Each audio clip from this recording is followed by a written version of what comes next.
My fellow Westorians, I'm Aziz, with me is Ashea, and this is Valar Rereadis.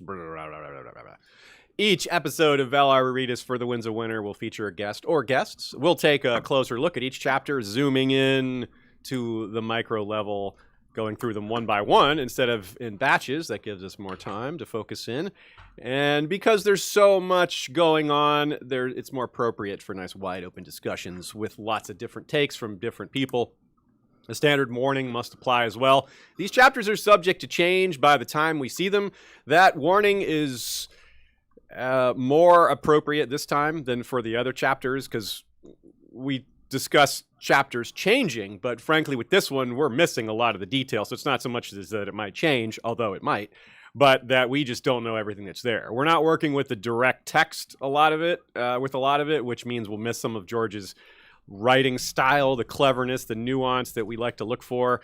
We'll have to wait for the real version of the chapter for that sort of analysis, but there's a lot we do know of for certain here, and that is plenty for us to dig into. And to help us with that is today's guest, Jim McGeehin. Welcome back, friend. We've had you on back, well, was it Redgrass Field was the first episode you were on, and that's pretty appropriate because it's mentioned today. Isn't that right? It is, and we're wrangling some technical problems and an ornery computer, but looks like we got everything situated, but maybe that's the technology telling me that I need to guest star on your podcast more, so that we can catch these sort of things. I don't know, maybe. Well said. I don't believe in curses, but I do notice coincidences. Let's just say. Right on. But it is good. My name is Jim, commonly called something like a lawyer. I write for Wars and Politics of A Song of Ice and Fire, and mostly I think I now just do answering questions and. Sometimes idly playing with my Valyrian steel theories. Right on, yeah. That's fun. We've done some panels together, too. We've done a panel at least once a year at Con of Thrones. And, of course, there was no Con of Thrones for obvious reasons, but it will return, and we'll probably get back on some panels again. We're a good team. Yeah, no, I'm really missing these panels. Almost itching a little bit, being like, oh, man, why am I not sitting on a panel with Aziz talking about... trying to dissect everything we can off of 3 obscure lines in a single novel. I think the last panel we did was also somewhat battle-oriented. We discussed like how humanity might fight against the others, like tactics and strategy. That was really fun. That was a good one. Yeah, that was a lot of fun. Yeah. Similar stuff in this one, not nearly as supernatural, but it is battle-oriented. We'll talk about the human conflict within the battle as well as the actual tactics and all the gory details like that. Thanks to our friend Joe Buckley over at the Isle of Faces podcast. His contributions are part of this episode, as per usual, and you're going to want to check out what he's doing over there. Big announcements happening over on the Isle of Faces. They've got a new co-host they're adding. You'll want to check out to find out who that is. And they're starting a full Scraps and Screens rewatch. Of course, Valar Rereadis was their Scraps and Scrolls edition, and now they're doing a full rewatch of Game of Thrones in time for the Iron Anniversary of Game of Thrones. The Marathon is what they're calling it these days. Pretty cool. 10 years of Game of Thrones, and so Joe's doing a full rewatch of that, so definitely check that out if you are interested. Also, shout out to our friend Nina, Good Queen Alley with 1L.tumblr.com for her assistance as well. She's got as usual, some thoughts and theories and observations that are in this episode. And of course, you should check out her Tumblr for a wider variety of ideas on topics that are not part of Valar Rereadis, or in addition to topics that are part of Valar Rereadis. So, very much worthwhile checking that out. And of course, appropriately, she sends a super chat herself. Nina says, "So sad to miss this, but for the best guest." That's Jim. She's a big fan of you, Jim. So we're ready to get going here. Well, now I feel almost intimidated. Best guest. That's a lot to live up to. You've had some rock stars on here. Well, yep, that's right. Well, you're right there with them, Jim. So each episode, you're gonna make me cry. Each episode of Valar Rereadis for Winds of Winter is going to start with a brief history of the chapter itself. There's not much to say about this one. We've sort of covered the details of this one since it's sort of in parallel with Barristan 1, but for completeness' sake, this one was read aloud at BosCon 2013, so it's been out for a while, between releases and readings, it was the 5th overall to be put out and the 3rd to be read at a convention. At this convention, BossCon 1, George actually read both Barristan 1 and 2, but of course, Barristan 1 was subsequently fully released. But at the time, it was in this status, both just sort of read and summarized by the people who were there. So thank you to Azador, that's the username who posted this summary on Westeros.org back in 2013, February 27th. And it's a big thread, people weighing in on different possibilities. So shout out to Westeros.org as well, because that's where I first saw it. Probably where just about everybody first saw it, or at least you read a version that was copied from there and stuck elsewhere. So let's start with the same question I've been asking all of our guests, which is to have you weigh in, Jim, on how it feels like to start the book with all these battles, which is a very different feel from all the other books. Usually the battles are towards the end, maybe in the middle, but it's usually the kind of thing that's a climactic thing in any sort of fiction or nonfiction, really, as well, because anytime you have a book about wars, oftentimes the war itself is a centerpiece. So how does that, as a reader and as analysis, how does that work for you? What do you have to say about that? Well, first we have to kind of establish the proper context, because these battles were actually supposed to be the denouement of the 5th book. Yeah, they were planned to be the end, yeah. So in that sense, it's like it's almost like they just ran out of budget and they had to push the big thing to next season when they had another budget. Good point. But I think it actually is good, because we really did get a lot of great foreshadowing at the end of the 5th book. I know I personally, the thing I'm most looking forward to is the King's Landing chapters, because it's like, all right, we just killed Kevin. There's going to be a lot of stuff going down there, so there's going to be action. But now we actually cut to this Battle of Ice and Fire, which, I mean, the Battle of Ice I'm really looking forward to, because there's a lot of the Battle of the Ice, the actual historical parallel with Nevsky. But the Battle of Fire is going to be very interesting, too. Essentially, we're having, perhaps I would say probably the two worthiest monarchs we have left going in and actually doing the physical thing, but not really, because Daenerys isn't there. Right. And she set it in motion, sort of, but she's not there. Yeah, and Stannis is waiting, and there's a plot, but it's like it's going to be enabled by so many other things with his, Snowpaw, Northman, and all that other stuff. So we're getting the action scenes of, I really think these going to be driven by people that are not the monarch themselves, but just by the people that are surrounding and supportive of the monarch. So that'll, in a way, we can actually be able to dissect what these individuals that believe in this monarch, what are they thinking? What are they doing? We even see this because, especially when it comes to Stannis and Daenerys, their followers are really loyal and really supportive, and they really believe in the mission that the monarch has. And that's nice, especially when, comparatively speaking, we see a lot of these characters in this novel series are really out purely for mercenary gain. Yeah. But the supporters of Daenerys and the supporters of Stannis are true believers. Now, not all of them, of course. We have plenty of wheeler dealing, hook and crook type stuff going on in both camps. But Barristan's a believer in Daenerys. Yeah, he is. And we love Davos specifically for his belief in Stannis. And, even when he, goes behind his back, it's for the greater idea of Stannis's monarchy. So That is something I'm really looking forward to seeing. I know Davos isn't going to be in the Battle of the Ice, but I'm looking forward to seeing how these supporters, in essence, enact the mission of their monarchs at war. Well said. Yeah, that's a really good point. And something you brought up there I wanted to add on to that I'd never really thought about before. There are an enormous number of parallels between Stannis and...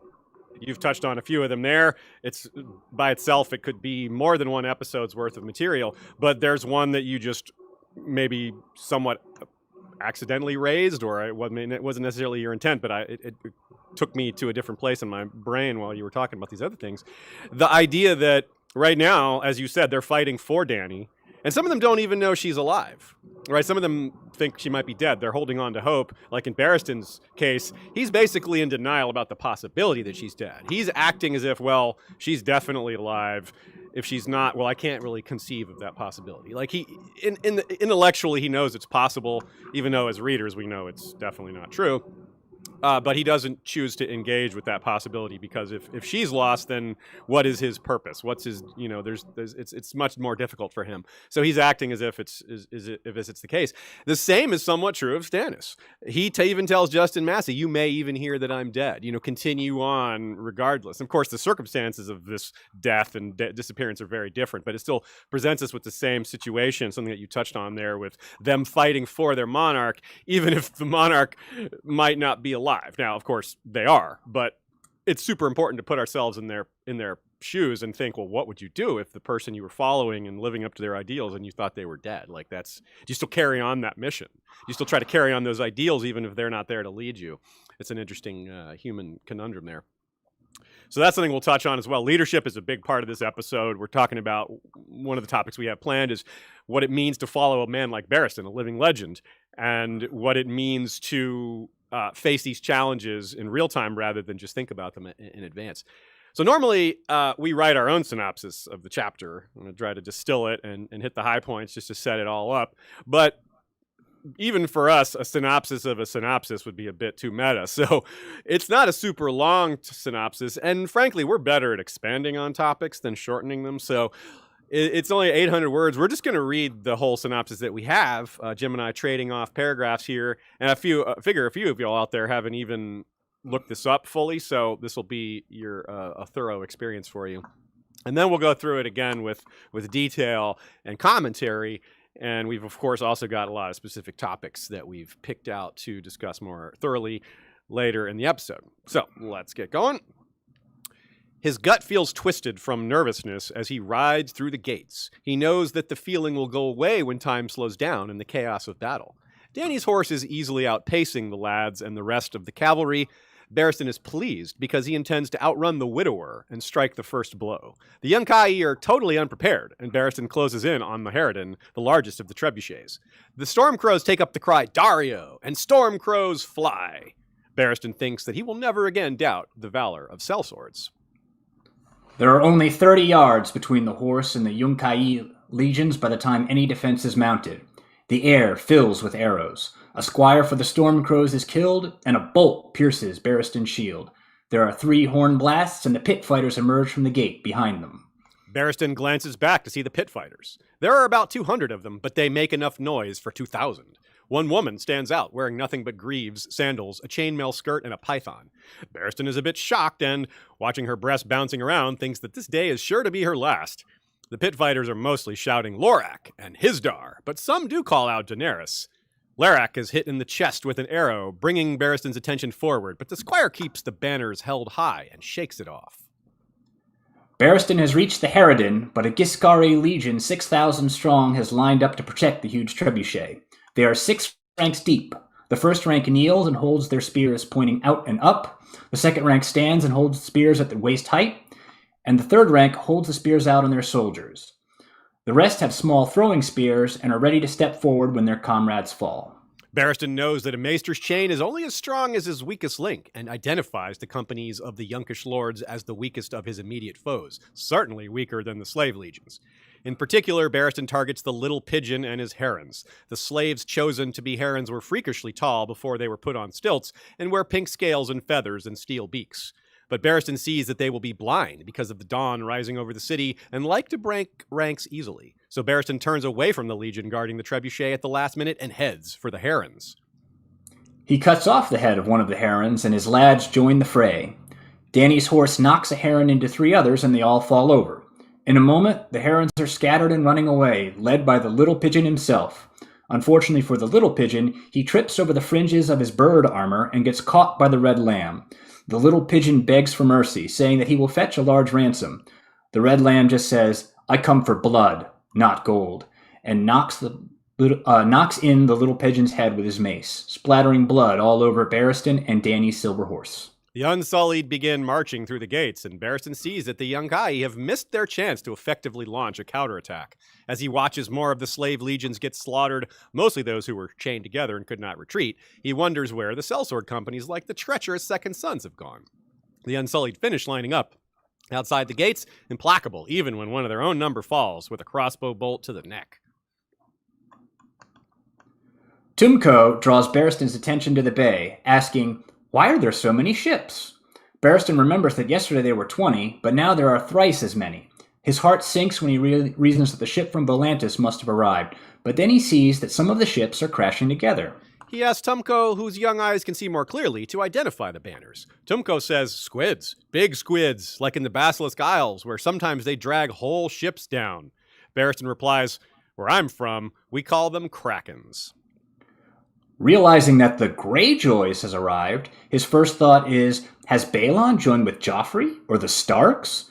But he realizes that he heard that Balon is dead, and he wonders if it has anything to do with Balon's son, the boy who was a ward of the Starks.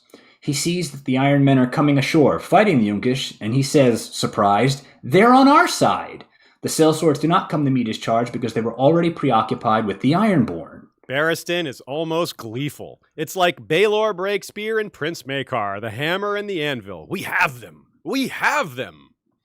All right, and that's it. So that's a pretty cool little chapter there. You know, you can tell there's a lot missing. You can tell there's some stuff that clearly the person writing the synopsis couldn't possibly capture it all. I mean, it's George R. R. Martin. It's like a fire hose. There's no way you can, unless he was recording it, which clearly he wasn't, there's just no way to capture it all. So we're thankful for what we have here. What's your reaction just to this this summary, this synopsis? What's there, what isn't there, and all that? Well, I mean, first off, I always like it when we actually get a battle chapter. George R. R. Martin's a lot better than a lot of other fantasy authors in that he actually takes the time to describe things like formations and tactics and things like that. I mean, you know, that's not his aim. His aim is clearly character work when he's doing his stories, but he does a lot better than most, and I can really appreciate that. I mean, especially when he's talking about things like the Giscari legions. How are they actually organized? When he's talking about his the cavalry. When he's even when he does a lot when it comes to actually creating a soldierly type experience. I know that I believe it's in this chapter. Barristan has a speech where he talks about you're always going to be afraid. And yes, you can think, hey, I'm the only one that's going to, soil themselves, but that's not true. We've all done that. And he really goes and just kind of makes, gets his lads comfortable with the fact that, yeah, this is kind of stuff that's going to happen. And he doesn't make it say, he's not always war is glory, and he's not always war is hell. He really tries to portray that there can be things about it. And I really appreciate that when it comes to him writing his military characters. I think I told you before, and I think this was the first thing we talked about when we were talking about this. I said I really got a lot of George C. Scott energy from Barristan. Of course I can do it. Those are my boys, yeah. And I'm thinking specifically George C. Scott with in Patton. Nice. And that's the speech where he says, when you reach into a puddle of goo that used to be your friend's head, you will know what to do. And that's really... Because, I mean, that's a horrifying thing, but then you come out of it with certainty. And he's trying to sell that to the point where it's like, yes, there will be horror, but you will be okay. Just, rely on your training, rely on especially that's true with Barristan's a living legend, and he's got his little squires, his 3 squires. So he's actually trying to mold them into soldiers, not just tillers, but soldiers, and organized, and instilling in them the Westerosi virtues that he grew up with. And you can kind of see that in this energy. And that's what I think. I mean, I really felt if I could see Barristan on a stage giving the same speech that Patton gives in the fake first U.S. Army group, I wouldn't see that's too far off the mark. Nice. That's great. And so for those of you who don't know, some of you do know this already because you've heard chapters with Jim before. You're familiar with his work. Jim is U.S. military. You have military experience, military training, all that. So this is not just this isn't just idle opinion. You have a lot of real insight here. You've been trained. You've been through some of these things. You haven't been in like a battle of fire, but no one has. So maybe the realest examples of that would be pretty crazy to compare to this, but that's another story. So in this line, let's pick through some of the specifics of the synopsis. You've got some great notes here. We've got some notes from other folks as well, and let's go through that and then get into some more specific ideas. So let's see here.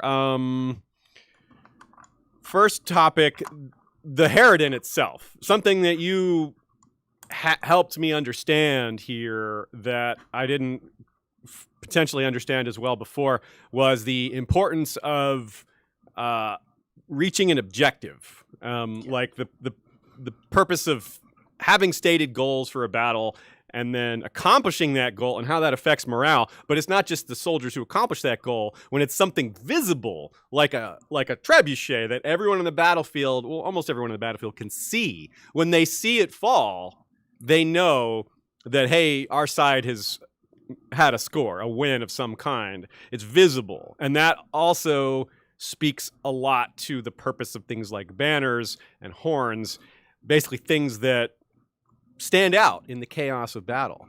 So yeah, it's important to note that when it comes to battle, it's going to be chaotic and confusing all around. So in a lot of ways, soldiers are in their own little worlds, and it's just what's around them and what they can see. And for something like the Harridan, which is specifically the largest trebuchet, if the defenders of Meereen, if Dany's forces can see, for example, the Barristan's troops, they crush it, they knock it over, the arm falls down, then they know that they've achieved not only just they've overrun the Harridan's position, because obviously the Giscari are going to be defending it, but they've also achieved a local breakthrough, because whatever line was protecting it is no longer protecting it. So now they've created a gap, maybe they can exploit that gap. They might be able to come this way or that way and really enable any other unit who might just be flagging or just in a stalemate. They can't really break through the other lines. So and simultaneously, the people on the Giscari side, they're going to see their big edifice falling down. And that's going to be demoralizing, because they know somewhere that they are losing. And unless they can actually match something else, like if they can get an objective, then they know that they're losing on this side and winning on this side. Then all it looks like is they're losing. And that's demoralizing.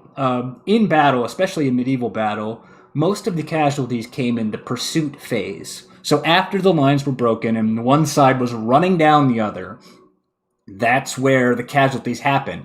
And specifically, usually the guys that ended up being the ones that have the most casualties are the units who either don't know that everyone else is overrun, or they're the ones that are standing by. They're holding a rearguard action. Now, the rearguard action, they know it's coming, but a lot of times, especially if you don't know it's coming, then that becomes even more demoralizing. The ancient Greeks said that Phobos is one of the rulers of the battlefield. Yeah. Phobos is one of Ares' sons. He is the god of fear. Yeah. And that panic that just goes through all of the lines. When you see an edifice fall, that's what's being stoked. So Barristan knows this. Barristan's old enough.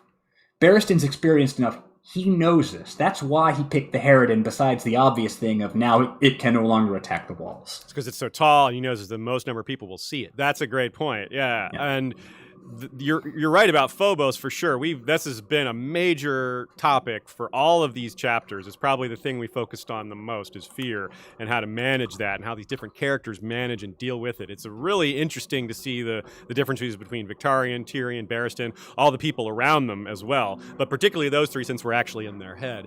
And Barristan, yes, Barristan does more than anyone by far to help people deal with it. Victarion, we don't get his speech, but we can kind of guess that he's more about glory and less about, how to handle it emotionally and physically and handle your fear. But also, I want to add to something else you said there. You pointed out that everyone is on the edge of panic. Most of these characters, most of these people, if it were real, they would be barely keeping themselves together, a lot of them. So you're right. Like, just think about that. If one thing comes to hit them as a negative, like, oh, here's a sign that we're losing, like, you're barely keeping yourself in control. Just little things like that are actually pretty big. When you're on edge, anything can set you off. So the thought that, oh my God, we're losing, you're already barely controlling your fear. Now you have that to deal with as well. Yeah, and there's I can even give you a great example of this. So in the Battle of Gettysburg, Meredith's Iron Brigade held a rearguard action for Reynolds' First Corps, and they were attacked straight on. They took about 75 to 80% casualties, but were able to retreat in good order. Wow. Whereas in other times, when enemy units are flanked, they'll actually start routing at around anywhere from 30 to 40% casualties. So if you know it's coming, you can hold yourself together. But this uncertainty that you don't know what's developing in other parts of the battlefield, that causes so much more fear, and it essentially reaches this essentially critical rout threshold where everyone starts to panic and flee. Yeah. So yeah, and then like you said, most casualties are during this fleeing point, which is why it's so important not to flee, and why it's so important to flee in a controlled manner. And we get a perfect example of that in the synopsis. Literally, Barristan attacks the weakest link in the chain, the little pigeons and the herons. They start running away almost immediately, and that's when a lot of the kills are. The little pigeon is killed running away. He falls down running away. He isn't killed in that initial charge. It's during the chaos of not an ordered retreat. And of course, these soldiers couldn't possibly have been trained like the way you just described, because they have no experience, and they're trained by a person who also doesn't have experience. So of course, and that's of course why Barristan picked that target in the first place, because he knew all of this, or at least strongly suspected this would be the result. And of course, he was completely right. Joe Buckley weighs in a little bit here. He says, how are they not prepared? They started it. They started throwing the corpses. They had to know there'd be retaliation. But of course, Joe isn't really asking. He's just explaining. He's like, look how unprepared they are. Look how bad they are. Look how unskilled, and look how they don't know what they're doing. And well, I mean, they have an entire unit of stilt soldiers. This is a complaint I have with this, specifically the Giscari arc, is that the antagonists in this arc are so incompetent. It goes past the point of believability to farce, really. And, yeah, I think George is doing that on purpose, but I wonder why. Oh, I agree, he's doing it on purpose, but like, I'll be honest, a lot of times it pulls me out of being immersed in these kinds of chapters. Whereas, like, for example, the Warlocks or the Sons of the Harpy, they're actually somewhat competent, and I'm much more engrossed in these arcs of Dany's chapters, because it's like, oh, well, for example, when she's in the House of the Undying, I don't know what happens if she fails any one of the tasks that she does, but I know it's probably not good. Yeah. But as it's like these this New Slavers Alliance, it's like I'm honestly impressed that they don't drown when it rains, because they're looking up and they drown when like flamingos. Like that's how silly they are with this 30 rotating commanders, which I think was George trying to take. He was trying to use the two-headedness when two Roman consuls were in charge at the same time, but it's not 2 now; it's 30. Yeah. And it's like that goes. I mean, I think it's even in Tyrion's chapters, the sellswords are just making fun of it. It's like, oh, we need to have a chart to find out who's actually in charge today. And, yeah, totally. 2 other quick points. You point out the cheering of the Harridan as a sign. It's also just like imagine the defenders on the walls. They have an even better vantage view of all this, and they're the ones who have been suffering these flying corpses for so long. So the second one of those trebuchets go down, there's like, that's a bunch less flying corpses that we have to deal with just immediately. So that's going to feel good. As for visibility, you point out visibility. This is a big topic here. There's no mention of the dragons in this chapter, which is probably a factor of the synopsis, and not. Yeah. George probably didn't just omit the dragons from the chapter, but it is possible. And the reason why would go to this visibility thing. Like, Barristan doesn't have a lot of opportunity to look up while he's dealing with. There's a million things that could kill him, at eye level, at ground level. And let's think logistically here. Talk about having a knight's helmet on. A really good example. I did not get into this show, the show Nightfall with a K. I wanted to like it, but I didn't get into it. But I do recommend the first 3 minutes of it, because it starts with a battle scene that's really good, And the point that is relevant here is that it gives you a GoPro like camera eye view inside a knight's helmet. You're inside their helmet with that little eye slit, and it's pretty neat. And it gives you the idea of what we're talking about here, which is you can't see very much. Your peripheral vision is gone. You can't see below or above very well. It's really hard. So of course, the dragon would not be in sight. That's one thing. But also, it's just goes to show how hard it is to see what's happening in the midst of all this chaos. And I don't know, would that make you more nervous? Just like, yes, this thing is protecting you, but it's also like a disadvantage in some ways because of your vision. Like, think on the Red Viper versus the Mountain. The Red Viper used that to his advantage. He circled around and tried to use Gregor's limited sight to his advantage, and it worked. So what do you have to say about that? You can usually see that in something like a gladiator fight where it's more one-on-one, you usually actually see when they're wearing helmets, they're a lot more open than they are specifically to get the peripheral vision. But I mean, to be honest, you usually will probably, if you have any sort of training when you're a medieval, you will be training in armor, including helmet, so you'll know how to compensate. But yeah, specifically visibility up, because I mean, it's just like we humans, we don't look up for threats because we've never evolved with aerial predators. Like, there's no rocks or something that are just going to swoop down and grab us. No pterodactyls, thankfully, those died out. Yeah. So we would be looking up if those were.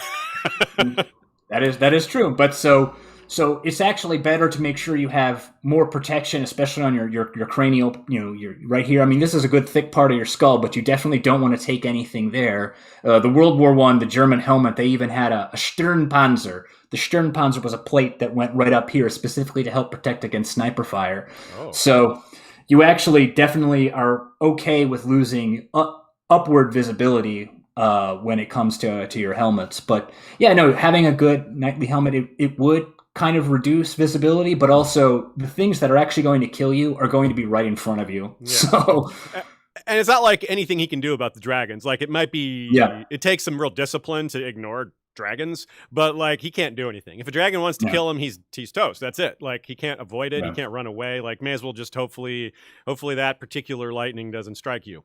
Yeah, and if it does land and start tearing up some corpses, he's going to see it. He'll hear it.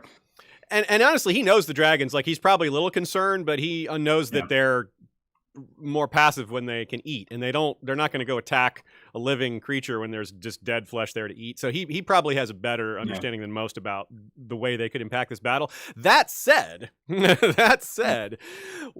something's going to happen that's going to add to the chaos, something that's very difficult to predict that directly affects the dragons, and that's the Hellhorn. Clearly, the Hellhorn hasn't blown at the end of this chapter, but the way it affected people at the Kingsmoot, this is somewhat unprecedented in terms of how we can imagine it affecting a battle. Because it's pretty hard to imagine something in a battle that just a sound wave, let's imagine it as like a sonic boom that just almost everyone in the battlefield is going to be impacted by it. Maybe. Let's assume that is true. Maybe I'm exaggerating, but I think that's true.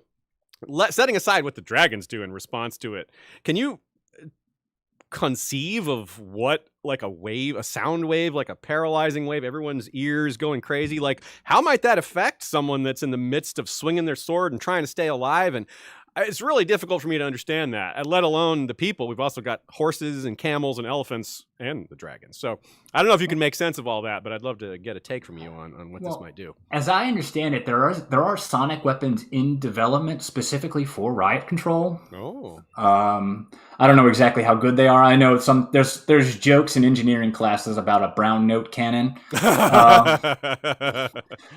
I mean, I do. That's what the horn did.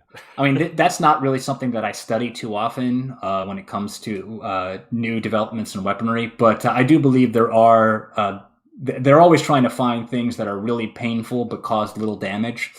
But I mean, first off, we have to guess how far is this going to travel. The Kingsmoot was, I mean, a big gathering, but it was still relatively localized compared to a large battle across a city. So maybe it will only be in a localized area, but I mean, it could. But I mean, it's also magic, and magic doesn't necessarily have to follow the rules of physics, and in fact, it specifically usually doesn't. Yeah, that's kind of the point. Yeah.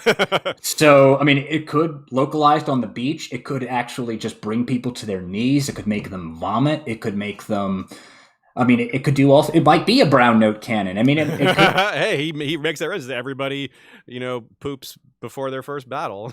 yeah. So I mean, it almost, it really. I mean, it could also just be some sort of magical fear and command. I mean, this is a horn of command, so it might. Yeah. Well, it doesn't actually command them per se. It stops them from what they're doing, as in their brain sort of shuts off a little bit. They can't ignore it. That's for sure. Yeah. Right. So it's entirely possible. I mean, and again, we have there's other things. I mean, the elephants might go berserk when we hear that. Elephants famously went berserk. Usually that was exposed to fire, which is why the Romans, they would cover pigs in pitch, and then they would send them against elephants, because the squeal of a pig, the high-pitched sound, and the fire causes elephants to go berserk. Well, we're definitely going to see flaming end. We've already got an example of a flaming horse, and this speaks to our not looking up example as well. Yeah. In Tyrion's chapter, there was a sellsword or two that got hit by a flying corpse that had already been ignited by a dragon, and then that horse was lit. Yeah. So that's could be foreshadowing for bigger burning. Like, imagine a burning elephant just rampaging. We kind of saw that already with a mammoth, but north of the wall. So that would just be yet another parallel. But they would just overrun anything. I mean, they don't try to run over. It's actually interesting. Elephants don't actually run over. Like, if they're rampaging, they will be a little bit less. But if elephants aren't, you actually see them trying to negotiate things that are around them. But when they're rampaging, they'll probably just try to be knocking people. So I mean, you'll have people flying like bowling pins with these war elephants, and I mean that was part of the problem when you had war elephants. Is if they went crazy, they would just stampede through your side. So there'll be. I mean, I trust if Gurn wants to include that, it's going to be really cool. It's going to be really well written. So that's something to look forward to, is if we do have a rampaging elephant, he will probably make note of it, and it will probably be pretty cool. I want I want Victorian to say it, because he's so dim that I have a feeling he would have an amazingly stupid metaphor for it. He's got his poetic moments. Yeah, I want to see. He really does that too. Yeah. He really does. So a flaming elephant is a pretty good segue to the role of chaos in a battle, because we're talking about unpredictable things, and in this kind of battle, there's just so many other elements. There's more unpredictability. Even if we feel like we have a handle on who's going to win, there's so many things that could happen in the process of winning that could really change a lot or be really interesting, or things that we couldn't think of. So the role of chaos in a battle, we've already touched on it a lot. It's one of the core elements of battle, but this battle perhaps is even more chaotic. Miscommunication and mistakes are not uncommon in modern warfare when there's advanced communication devices with, radios, messaging devices, etc., direct communication even. Here we have things like horns and loud voices, and those are useful. They're better than nothing, but they often don't suffice. I mean, you sometimes can't even tell what direction the horn came from. Sometimes you can't even tell what direction you're facing. You get all turned around. There's blood, there's enemies, there's friends, and you don't know which way is south or north, which is why we get into things like visual anchors, battle standards, or that. So this has flaws too. None of these solutions are perfect, but let's talk about standards, their role in battle, not just in reducing chaos, but in helping create organization, and just in general. Let's talk about reducing chaos and battle standards and things like that. So when it comes to formations, you want to make sure that your orders are enacted, and they're enacted when you want them to. So that's why you can use flags, and when visibility is bad, you can also use horns. Especially for night ambushes, it's you do horns to actually signal the start of the charge, like at Deepwood Motte. Correct. Yeah, and this has been a problem for war since the development of organized warfare. But a lot of times what they do is they try to use multiple standards, and then they can, for example, the term flagship. The reason why it was called a flagship was that it was the signal ship. They'd run the flag, they'd run the order up the flagpole, and then every ship that saw it would run the same flag up the flagpole. So that way everyone in the Navy could see, because even if they didn't have visibility with the flagship, they had visibility usually with other ships. And so if everybody knew what order was going, then they could all go and at the very least be in a unified, coherent front. Sort of like a chain of command, a visual chain of command, yeah. Correct. And then it would be the same thing. I mean, for example, if they say we'll be flying the blue and the black flag if we're doing this, then the command unit, they'll fly the blue and the black flag. All of the other signal units, when they see that, they will also fly the blue and the black flag. And that's why when you have more than one, it increases the chance that you'll notice your flag. And then you'll ride the blue and the black flag, and then you'll see, for example, the Kingsguard flag or the Daenerys flag or whoever, and all right, we're good. That unit, for one, is not overrun, and for two, is giving the order. Now we know what to do, and then now the chaos is a little bit lessened because we have an objective to reach. Just as we were saying before, when you have the collapse of the Harridan, the fact of the matter is, if the command unit is still flying the flag, then the command unit is all right. The command unit is not overrun. The command unit is still fighting, and if they're fighting, I'm fighting too. Yeah, and that's also a great segue, because the battle standard in this case, and in a lot of cases, it represents that leader. When they see that standard, they're not just seeing the standard of Queen Daenerys. They're not just seeing the three-headed dragon. They know Barristan the Bold is there. And that gives them heart. He's their leader. He's the reason they're there. He's part of the reason he's literally leading them. He's not leading from behind. And that's a good segue to discuss how a good leader can mitigate a lot of this. He can mitigate chaos. He can mitigate fear. They can mitigate stuff like that. We already talked about some of it. The speech before the battle is a big part of that.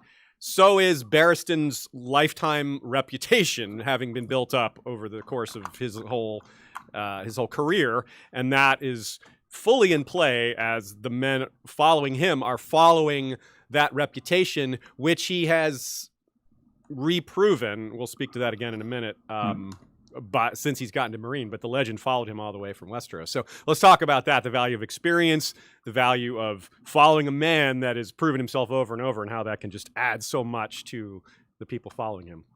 Yeah, well, I mean, obviously leadership is a complicated topic, and there have been many, many books written about leadership, but one of the things I think of when I think of a good leader is someone who can unify the people under his leadership into a single purpose. And one of the ways that Barristan can do that is to call on his experience and says, I've been here before. I understand you. There is empathy between leader and subordinate. And a lot of leaders do this. They say, I've been in the trenches just like you. We're all struggling together.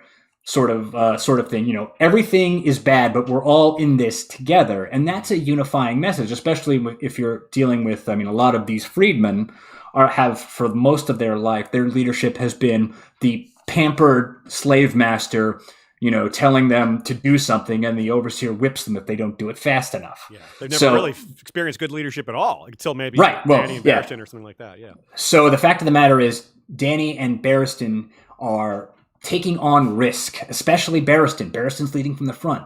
He has the same risk that any one of these the Red Lamb or Tukmo or Tumco are experiencing. So that gives them purpose, because they know that they're not just being abandoned. I mean, I know Hannibal did that in the Battle of Cannae, where he put himself in the center unit that was going to have the most struggle, where just said, yes, this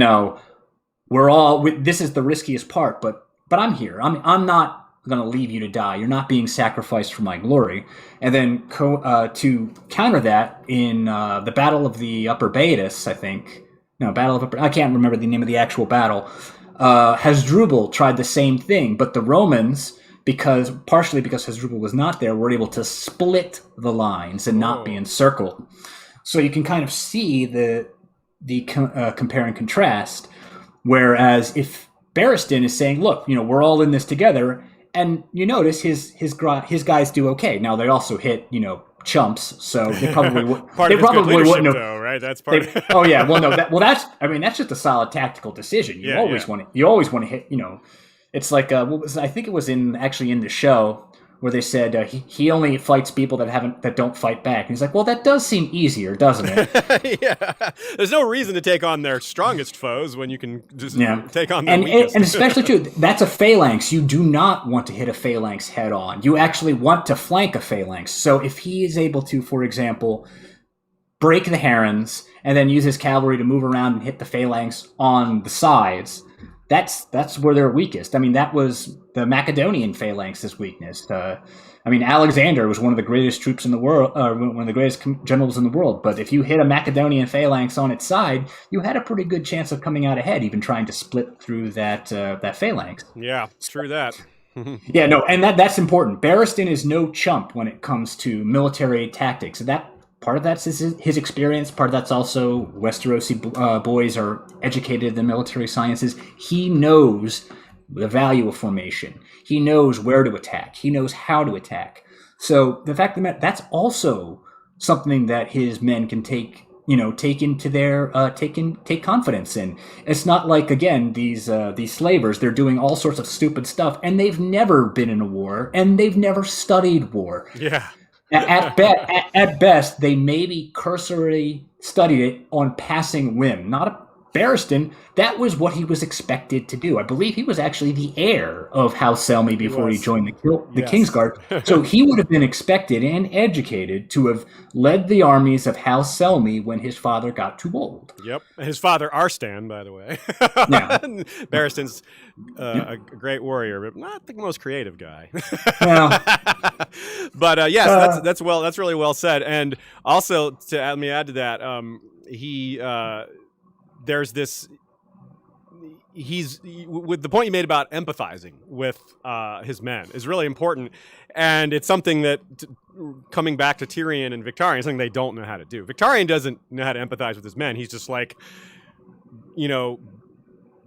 be a man or die. That's kind of his attitude, like you either meet the challenge or you die. There's not a lot of empathy in that. And Tyrion is too full of fear himself. He doesn't understand this. He's almost like, he's actually sort of anti-empathetic towards Penny. He's trying to like, why aren't you as afraid as I am? And it's like, well, really, does she need to be as afraid of you as you are? Is that really helpful to her right now? So that's almost anti-empathetic in some ways. But one thing I really want to point to about the value of experience, it's like the second line of this synopsis is that Barristan says he knows the fear of battle is going to be replaced by, how is it worded? Let me find it here. He says the feeling will go away when time slows down in the chaos of battle. Now that's something that it's almost weird to say that, like he can take stock in the fact that, oh, I won't be afraid, I'll just be in the middle of battle. But it's like, that just sounds almost like somewhat contradictory, but that's something that comes from experience, that his other men, that's something they can't take stock in. They can't say, oh, I know how I'm going to feel later in the battle, because they've never had a later in the battle in their life. This is their first battle, so they don't know that thing. And that's something that I think is really important. Yeah. It's familiar to Barristan, and that is something. And this is, I spoke about it a little before. This is what I love that George R. R. Martin does. Adrenaline is euphoric. It just is. It creates a sort of an effect on people, and some people, they call them adrenaline junkies for a reason, because they like to chase this feeling. But Barristan is getting excited. He's not like, oh yes, now I get to kill people, but he understands that there's going to be a thrill to battle, and he's not portrayed as a monster. I hate this in fiction when they write the military character who, if at any moment they're not saying war is absolute hell and I don't want to be in battle ever. It's not true. It really isn't. And the fact of the matter is that, and George R. R. Martin, his experience was he was a conscientious objector during Vietnam. Yeah. So he takes the experience that he heard from people in, for example, the Second World War. There was a great line from a book in the Second World War. I know Dan Carlin used it in his Supernova in the East chapter, but he said, just nobody could understand how we could hate it and yet miss it so much. And it's a really good line, and there's a lot of lines in there of things that essentially don't make the papers, and a lot of terrible stuff. And then there was a lot of camaraderie, and there was a lot of living in the moment. It's like the next bottle of booze, the next sunrise, the next bath, all of that was wonderful, because you, having been absolved of a future, you could live entirely in the present. There is a lot of, let me throw one example in that I heard just from my own experience. I've read about man, I wish I could remember his name. He was a British officer, World War I era. I think it was World War I. Might have been World War II. It's not super important which one it was. He had an enormous number of permanent injuries. He missing a hand, missing an eye, missing a leg, and he would say, I quite enjoyed war. You know, like it's a weird way to say it, and some of that's just the time, the era that he said that in, and it's easy to take that statement out of context and be like, oh, he enjoyed killing. I doubt that much. I doubt it was the killing that he liked. No, but it really says a lot. He lost so much of his own body, and that had to hurt. Obviously, he suffered that pain, but still, despite that, he still says something along the lines of what you're saying here. Yeah, and Ernst Jünger said that too in A Storm of Steel. That was a World War I book, and I recommend it for anyone. It's actually one of my most prized possessions because my grandfather gave it to me when I joined up. And so this is not just Barristan's experience, though. He's not just a good leader. He's not just an experienced leader. He's a living legend. He's not a braggart. He is a little proud. He knows he's great, but it's earned confidence, not, just attitude or arrogance. So that's huge because that is something that the men can follow as well a little bit. They know that this living legend is leading them, even though he's older. He's proven it, though. He's proven he still has the ability, right? Like this guy, he killed Kraz. He killed Marrow with a stick. Remember what Jorah said? He said, this is a quote, Sir Jorah gave the old man a long look. A squire with a stick slew Marrow of Bravos? Is that the way of it? Yeah, Jorah's reaction probably wasn't all that different from so many other people's. Like, really? He did what? That's damn impressive. So we got a question from Eric Forg from Patreon, which is right on topic here. Rather than just leaders in general, like, yeah, there's good leaders, there's quality leaders, but this is a living legend. How do you think that changes the picture, like from the soldiers' point of view, the men following him, maybe the ones who do have a little experience, but also the ones who don't? What do you think it means to them to follow a living legend rather than just like someone that they can trust? Is there a big difference there? Well, I mean, you can definitely guess that most, if not everyone, would have judged Barristan Selmy by his cover. He's the book that they're judging by its cover. He's old. It's like he's a squire. It's like a squire, and you're how old now? So, but then when he actually, he proves he has the chops when he does, just impressive deed after impressive deed. And it really does. It for one, it's just like almost these people are like, what is he capable of?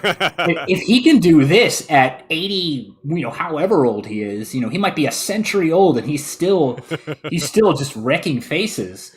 And it's like, what is he not capable of? And that's inspiring in its own way because it's a lot like an actual heroic example, like with Euron. Euron specifically tries to attack people where they're strongest. That's why he attacks Victarion's masculinity, is because it says, well, if he can hit me where I'm strongest, what can he do? What can't he do? Whereas with Barristan, it's much more heroic and inspiring. He's able to defeat these people at 80. What can't he do? And that's inspiring for these people. And it gives a lot of support to Daenerys as well, because it's like this legendary warrior swears himself to her service. He's a man who's seen, people that he could swear service to. And he's not cynical at all. He's swearing his service proudly. So that gives. But it's I really like the fact that I would have loved to have seen when somebody would realize, oh man, what can't this old man do? That I would have been really spectacular to see this realization when someone says he's not bluffing at all. Maybe we get that from Tyrion. There's a chance Tyrion gives us that point of view. I don't think Victarion would, but I think Tyrion's too well read. He might be too scared. Yeah, I just think Tyrion's like, no, this is the guy who basically soloed Duskendale. So yeah, right. I think, I don't think Tyrion would be the one that's too cynical. I think if it would have been anybody, it would have been one of the younger Kingsguard. Yeah, that makes sense. Yeah, not Balon Swan. Balon Swan would know better. Eris Harkart would know better, but. Yeah. Like Preston Greenfield or something like that. Yeah. I mean, he's dead, but So that's a good segue too. I have two questions for you. One for now, and one in a minute. First of all, like, do you have any fights that you think you're either hoping happen or maybe expect to happen? And you mentioned Areo Hotah and Balon Swan, and that's part of what fits so well here, because Hotah in his chapter, he thinks how he might end up fighting Aerys Oakheart and how it will go. And it pretty much goes almost exactly how he predicts. He's got this same sort of not arrogant, confidence, but it's extremely confident, and then it proves itself. He's like, yep, that didn't seem that hard. It didn't seem like Oakar gave him much of a challenge. Then he sees Balon Swan, and he's like, I might fight him too, and it won't be as easy. Now, that may or may not actually happen. It feels like it could be foreshadowing, given the first one was. Barristan, on the other hand, the guy he seems to want to fight most of all is Bloodbeard, and I kind of hope that happens. Do you think that one might happen, or something else? Some other epic fight that you might be hoping for? I honestly think it will, solely because of Grolio. Oh, he is mad about Grolio. Yeah, Bloodbeard tossed the head. Yeah, good point. It's personal for him. Yeah. Yeah, so I really think that, and I think that's just, it's a little, I mean, George doesn't always like to give us the romantic gimme. He doesn't always like to do that, but I think he's going to give it to this one to kind of answer for Grolio. Yeah. Because all Grolio wanted to do was go home. Yeah, that's true. Good point. I had never thought of Grolio in that. I know that Barristan hated Bloodbeard right away, partly because he recognized the kind of man he is. He's seen that type of guy before. Yeah. And that's an interesting question, too. Is there anything else you're looking forward to the rest of this battle outside of this one, or in addition to that? Not really, only because there's nobody really on the opposite side who I think is actually credible enough to actually challenge anybody. Okay, that makes sense. And I mean, the only one who would probably be Brown Ben Plum, and we already know he's turning cloak. Yeah. So I mean, I like Brown Ben Plum; he's a lot of fun. It's like it's like there's not really any. I mean, again, that goes to the amount of these slavers are basically farce. Yeah. It's like you're not gonna have any cool fights. If there is going to be a cool fight, I want to have it like Barristan versus 6 dudes, kind of doing a what's his name, Garland Tyrell moment there. Yes. So rather than any one specific person, I think if I wanted a cool feat, I just want Barristan Selmy to accomplish something really cool. Nice. Not necessarily against a particular person. Nice. Okay, so a related question to our topic of how it feels to follow a man like that. Let's turn that around. What's it like to have that guy coming at you? Like, yeah, you've heard he's old, but like when he's got that dragon helm on and he's on his horse with that bloody sword and the battle standards and his men behind him and he's charging at you and he's way out in front of his men because he's so ready to go. Like, you're not thinking about how old he is. You're thinking, nope. Uh-oh. And with that, and like that, I said, that bloody sword, coming at you, you don't need deep symbolic analysis to grasp, as you said. The Yunkish are screwed. I mean, they're pretty much going to be done as a fighting fan. They may still be a political force. They may still have some money to influence here and there, but their role in the story is probably ending around this time, around the end of this battle. Yeah. No, I think that's the face down Barristan coming at you. Like, whoa. Hey, you remember the Broken Man speech? Yes. Basically that. Ooh, good point. Oh wow, yeah, because it's like these huge man coming at you, and you barely have the weapons, and you've already lost your friends, and you're hungry and tired. That's a really good answer, Jim. The thing is that Barristan, it's almost interesting. Barristan is in fact almost turning himself into a symbol. When he suits up, he's got the silver, he's got the golden filigree on, the shining white plate. He's not a man anymore. I mean, you could probably barely see any actual skin on him. Right? Yeah. That's why I said the oldness, his age is irrelevant at that point. You can't tell. Yeah. It's almost a lot like the ghost of Renly in that way. Yeah. It's just, I mean, and there's a lot of really good stuff about symbolism, and it's done in movies and it's done in video games about people, legendary warriors or something. When they take off the armor, they're the person, but when they put on the armor, they're the legend. And usually we always focus on, the man, when they take off the armor and they become the man, because that does, good character work and things like that. But let's not forget, when they put it on, they become a legend. Yeah. And that sort of legendary thing, that's the counterpoint. It's whereas when Barristan is just in his, his Kingmaker or his Queensguard chapters, he's just a guy, and we deal with his, his insecurities, his inexperience, and his sexual repression. But when he puts on that armor, he's basically just a war god. Yes, he's Ares without the anger. Achilles without the arrogance. Yeah. He's like Cuchulainn or anything like that. Yeah. He's more of a force of nature than he is. I mean, it's like I got to go and fight against Barristan Selmy. It's like, oh, cool. I'm just gonna go fight a tornado. I mean, I have the same chance. Yeah, I basically have the same chance. And that's part of what gives him his confidence. Yes, he's not an arrogant guy, but he's not dumb. He knows that his foes know who he is, and he's gonna make a little use of his reputation. Like, yeah, they're gonna be a little afraid of me. He doesn't say that, but he knows it because he knows too much about fear and battle and how all that works to not be aware of that. And so, yeah, and that's part of why, like, it works when he charges ahead like that, and he's like, I want to hit them first. You might think, why don't, like, he strikes them and he's the first one there and there's like a bunch of them. Why don't they surround him and quickly and kill him before his friends get there? Well, that's because they're terrified. They see his friends charging. They're not thinking, they're not strategically planning. They're like, holy crap, here comes a mass of charging horses. Like, the fact that one of them is ahead of all the others only makes it scary. It's not like, ooh, let's get that guy who got too far ahead. Nah, they're not that cold with their analysis in the heat of battle, especially because these guys are rookies, basically. They're slave soldiers who probably haven't even fought in a battle before, led by the little pigeon or whoever. And it's just like, that doesn't give you confidence. It's the opposite of the confidence Barristan inspires. It's like, we have this guy leading us? Uh-oh. Yeah, well, heavy cavalry is basically a tank anyway. Do you really think anything the pigeons or the herons are going to do? Right. I mean, they probably don't even have... I mean, I'd be surprised if any of them have any really good weaponry. It's just going to bounce off the plate. So, good point. Yeah. I mean, they're doomed. They're doomed. I mean, we could tell that they were doomed because, again, you're walking around on stilts, really. But even if they were pretty much anybody that's not like, the sellswords that actually have decent armor, decent weapons, and things like that, anybody that Barristan's going to go against is just going to be destroyed. Yeah.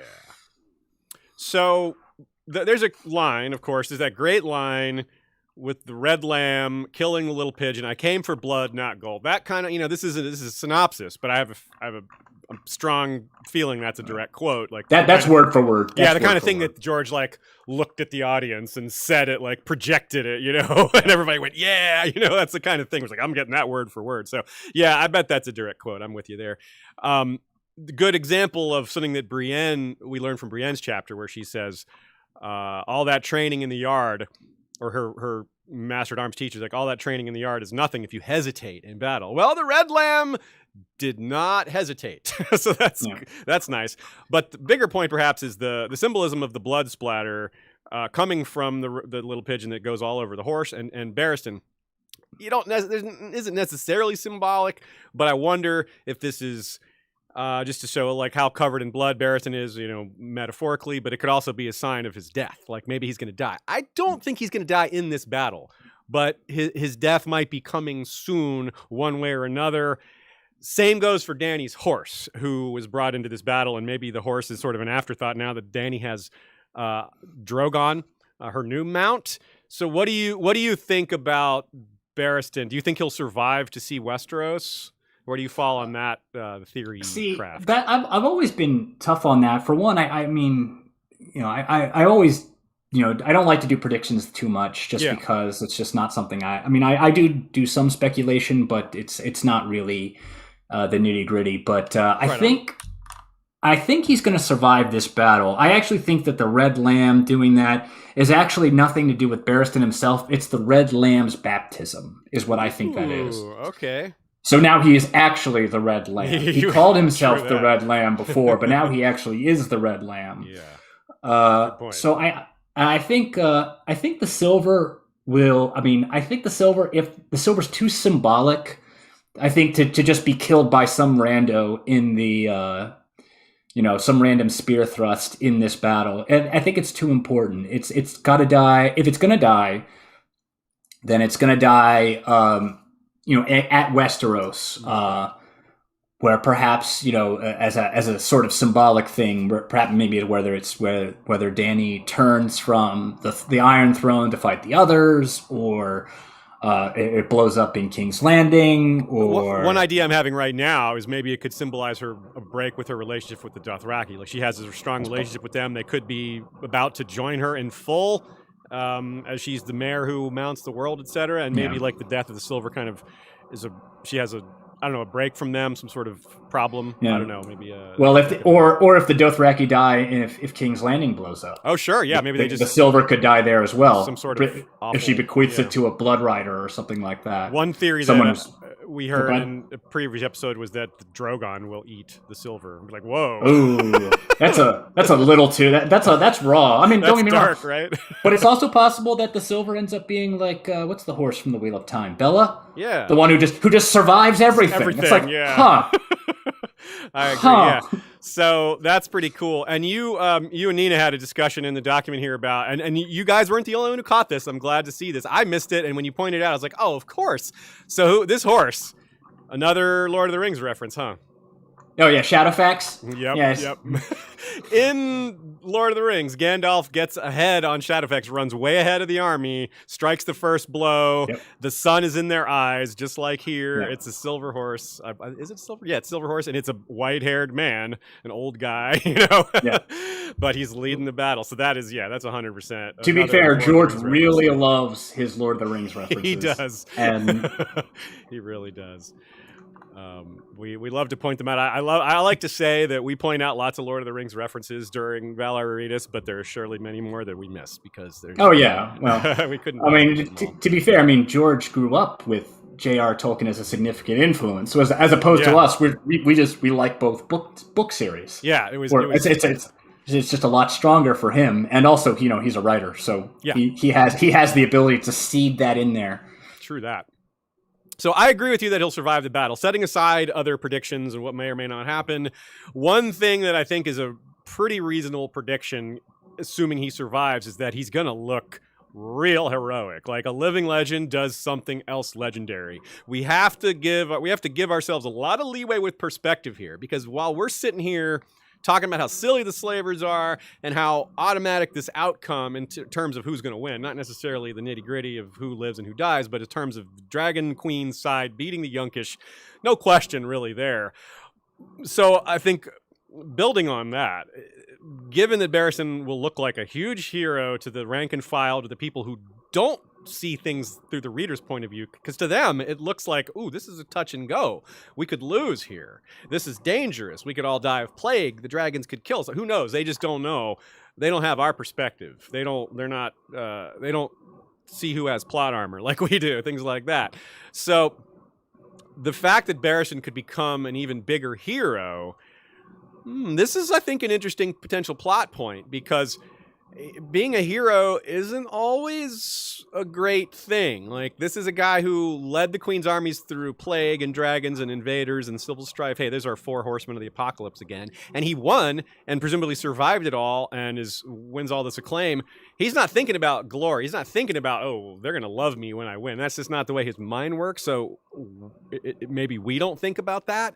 But there's major political consequences to being a big hero sometimes, right? Like, people who have political goals, they don't want the hero figure interfering. Skahaz, perhaps, is an example of that. You don't want there's, like, Belisarius is a historical example, I think, of someone who was a really successful general that they didn't like. The emperor was unhappy with how successful he was, how popular he was. He was suspicious. Right. Another person that could be frightful, not necessarily of his absolute political consequences, but the fact of the matter is he could be a potential rival, would be Victarion. Oh yes, because Victarion is on their side right now. So, right. But if he says, I'm going to bring back the most beautiful woman in the world, what if this old man says no and she listens to him?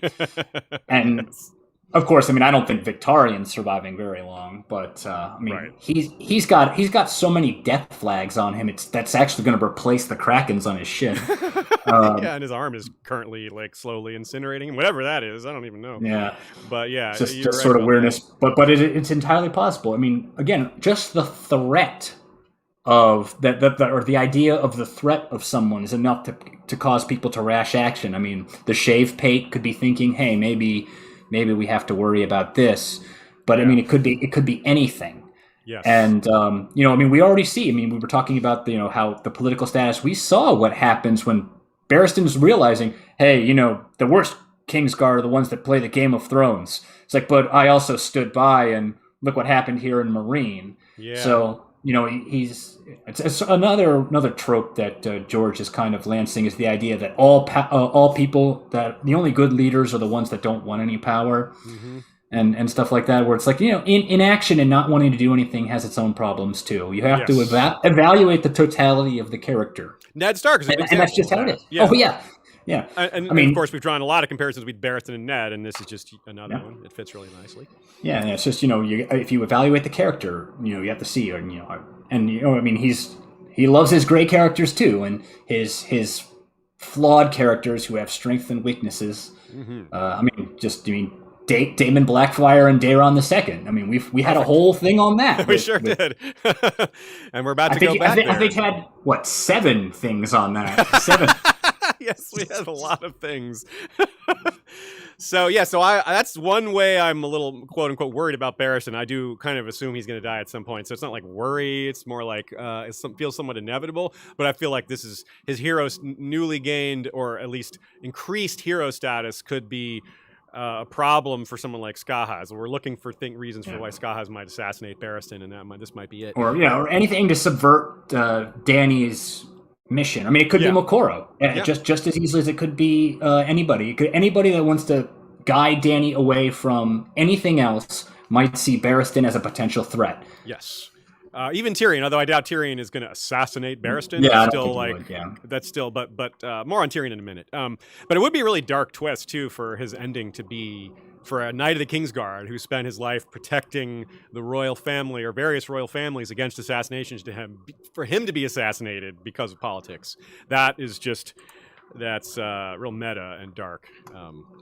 But speaking of the Ironborn again, this is a really interesting connection, and thinking of what Barristan says. His line at the end is really telling to show how little he knows about what's happened in the West. And this isn't just him.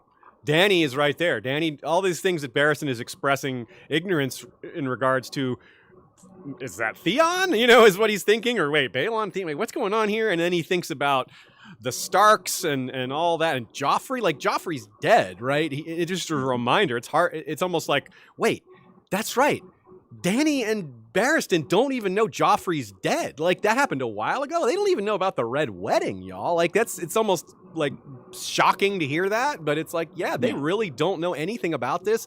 And of course, Tyrion knows all of this. This is something we briefly entertained talking about here as a main topic, but really we're going to save the Tyrion and Daenerys conversations that are coming is something we're going to probably do a whole episode on because it's so big. But just we're going to briefly touch on it here and then do a deeper dive later. But as far as it pertains here, that's pretty huge, huh? Barristan's, and it's clever too by having George reveal this during a battle of all things to remind us of that. Yeah. And the one place where Barristan can't parse everything together, because it's wait, why would the Starks send us against? That doesn't make any sense. If the Starks were trying to be independent, there wouldn't be any worry about that. But it's well, no, you don't have time to piece all this together, Barristan. You're not sitting in a room. Yeah. So he doesn't even know, he thinks of Theon, and he doesn't know that what's happened to Theon. He doesn't know about the Kingsmoot, but he does actually know about Victarion. He's got experience. If we think back, a lot of y'all may have forgotten that Barristan was one of the commanders in the war against Balon's first rebellion. So he is very well experienced in fighting them and knows what they're all about. He knows Victarion was the guy who burned the fleet. Lannisport, rather, yeah. I'm saying burned the fleet. Yeah. Well, it was his plan. Yeah, I think Victarion. Okay. Victarion threw the first torch, though. Yeah. So but you're right. So Barristan took. You said Oldwick, was that right? Or he was the commander of Oldwick, so he was a senior leader, and it's so he knows that the Ironborn are he knows exactly what they're capable of and what they're not capable of, and the fact of the matter is Balon lost, and Balon lost pretty overwhelmingly, but it's as he says, they're the hammer and we're the anvil. The longships are an incredible mobility element when it comes to war. So it's the fact of the matter is that they can break them on the men that have sallied from the walls of Meereen. Good point. And here's another just overview of what has changed in Westeros. This is a good take from our Joe Buckley. He wrote, he witnessed the great change that was Robert's Rebellion, but when you get down to it, that actually only swapped the places of two houses. Everyone else has always been where they've always been, pretty much. In other words, House Baratheon is still in the Stormlands and all that. House Lannister is still the West, etc. But now, that's not so true anymore. House Baratheon nearly has abandoned the Stormlands. Stannis is at the Wall, which is going to really blow his mind. The Tyrells are halfway on the Iron Throne, which maybe won't be too big of a surprise given the way things were going before. Yeah. But it is a big change. Peter Baelish is sort of ruling the Vale. That's not going to make him feel good. He's not a fan of Baelish, even though he's not fully aware of just how bad Baelish is. He's like Ned, where he suspects this guy is really bad, even without. Well, Ned did finally. Yeah, Baelish is a kingmaker at this point. He's got two. Right. He's got essentially de facto control of 2 of the regions of Westeros. Because he has the Riverlands as well, although, what's his name? Emmon Frey is thinking, I have my paper. the Riverlands. And everyone's like, go home, you're drunk. By the way, like, this conversation, this part of it, totally sounds like the Game of Thrones board game. Oh, yeah. Where you're like, right. somehow the Tyrells are over here and Stannis is at the Wall. How did everything happen like this? That's a good point. or I mean, I say we both play the CK2 mod. Yes. Have you ever just put it on and then just let it on observer mode? Yes. Yes. And just let it run for 400 years and see what happens. And you're like, wait a minute. Yep. Yeah, you start it and then you go to bed. And then you go in the morning, you see like what happened. Why is Dorne in control of Norvos? Yeah, why does Roose Bolton have Dark Sister? Or why do the Boltons have Dark Sister? Like all these things, like how did that happen?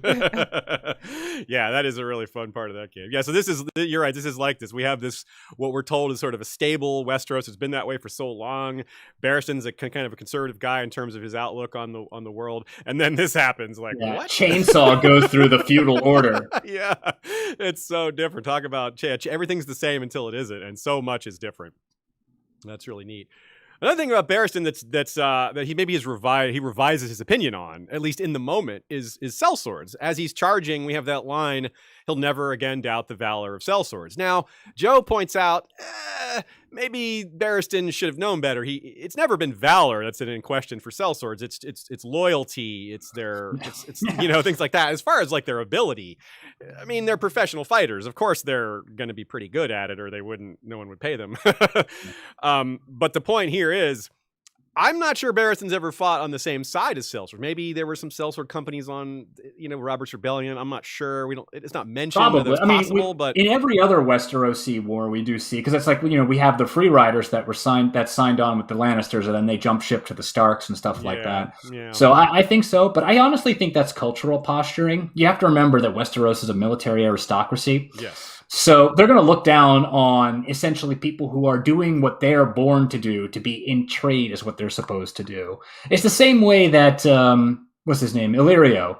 Just, he postures to the Westerosi about how they're looking for a strong, firm hand, and they think they're all wolves and lions and eagles. That's because they have it on a banner somewhere. Yeah, they make too much of themselves, yeah. I do like that part of Martin's world building. He actually makes them. He world builds like the parts that would make them more human and believable. And I mean, it's cultural posturing. It was a very big thing in the Middle Ages. Yeah, like Mace Tyrell is a great example. I mean, Mace Tyrell has actual military experience. He's trained to be a knight. He's not some complete scrub, but he makes himself out to be far more than he is. Yeah. Whereas these slavers, their abilities are almost entirely made up. Like they don't even like they're idiotic. What's his name? The Yellow Whale is like had this reputation of being a warrior. Like that guy? Like what? It's like that's clearly made up. Like when was that guy a warrior? It's like, because you had pounds ago. Yeah, you had slaves to tell you that you were a warrior. Like he doesn't even play Syvass by himself. Like he doesn't even. He can't even do that alone. No. Like, it's like, come on, man. And the conflict between the sellswords and the professional Westerosi military aristocracy could also be seen as kind of a precursor to the eventual Renaissance conflict of the burghers versus the aristocracy. So, the city and these upwardly mobile merchant class, as opposed to the old established aristocracy. So that was a conflict that was hugely important to the society and culture of Europe in the Renaissance era, and we could see a lot of that here as well. I mean, of course, in real medieval history, professional soldiers were a lot more common than is just, we have a couple of knights and then we have a whole bunch of peasant levies wielding farm equipment, which wasn't that's not true.